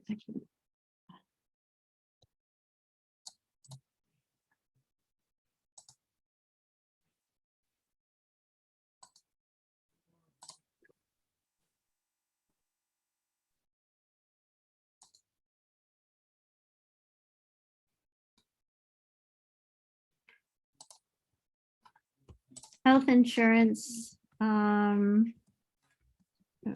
health insurance is it's the new number is 100-914-5170. Health insurance, 100-914-5170. yes. Okay. So I'll go ahead. Do I hear a motion to transfer $30,000 to the FinCom reserve from the health insurance line 100-914-5170? So moved. Second, Any further discussion? All just right. a quick point that's what's on the screen here, line 6, shouldn't that say FY23 budget as opposed? This is this year. Right I guess it was, this was the amount at the, yeah, you're right. At the Yeah, no, beginning he's of the- right. That should be 23. 23. Thank you. there. Very minor point. Yeah. So we'll just have the select board go ahead and vote, and then the finance committee can do their vote. Is that, or do you want to just, You could do a roll call vote together. okay. All right, so we'll do a roll call vote together. Makepeace O'Neill, Aye. Stalker, Aye. Cashew, Aye. Arvanitis. Aye. Hemingway, Aye. Walton, Aye. Groves, Aye. Mosier, Aye, and I have everybody, right? yourself. Yes. Oh, me. Oh, It doesn't matter. Farrell, aye. wonderful. Thank you very much. Thank you. Okay, again, thanks to the Finance Committee for all your hard work. We Thank really you. Welcome. appreciate it. Rita, Good night, Rita, can I everyone. make one comment related to Sure. this? This is something that's been discussed by a lot of the moderators around the state just recently on our little discussion group. A lot of towns, when they approve their budget, they actually approve a single line for each department. Even though what's presented to the town is a much more detailed breakdown within that department, but the actual approval is for one line item, and that provides flexibility for department heads to start moving money around on their own, especially late in the year. So for example, if they need equipment maintenance and they have money left over from in their salary lines because someone left or something like that, they can just use that money for equipment repair. It's just something that I thought might make sense for us to think about for the future. Too late for this year, of course, but at some point in the future, maybe the Finance Committee wants to discuss it. Maybe the Select Board wants to discuss the possibility as well. Yeah, I'll add it to an agenda for the FinCom to discuss, and I think it's an interesting idea. And maybe we'll, as a group, will have a recommendation one way or the other. Thanks, Paul. Thanks, AJ. Yep. Okay, is the Finance Committee going to adjourn? We just have a couple more things to do for the Select Board. Yeah, so I'll call to adjourn the Finance Committee. Second, Arvanitis, aye. Groves, aye. Hemingway, aye. Cashew, aye. Mosier, aye. Walton, aye. Good night. Okay. Good night, everyone. Okay, Thanks. good night, everyone. Thank Bye. you. And the moderator committee is going to adjourn as well. So. Good night, everyone. Thanks, moderator. Bye. Good night. Okay. All right. So Becky, anything? I have a couple other things for my TA report. One was that the MVP grant was submitted at 2:30 on Thursday, the 4th of May. The system went down. It's an online application. It went down around 11 o'clock. It went down the night before. And then they postponed it. The deadline was 2 o'clock. They postponed it to 3 o'clock. So That was close. yeah, but we'll hope that everything works out, and I think it's about a month from now we should hear whether we get it. I think it was 2 months at least. So I'll let you know what we hear back on the MVP grant. Other than that, I have been working on the budget and the warrant, so I have nothing else tonight. And you said May 17th, we'll have the roof bid. Yes. Okay. And I guess my only other question is what the timing is on the RFP going out for the dam consultant. I've been talking with Mark. We're working on it. So I can't give you an exact date, but we're trying to get it out as soon as possible. Okay. Christine, did you have a question?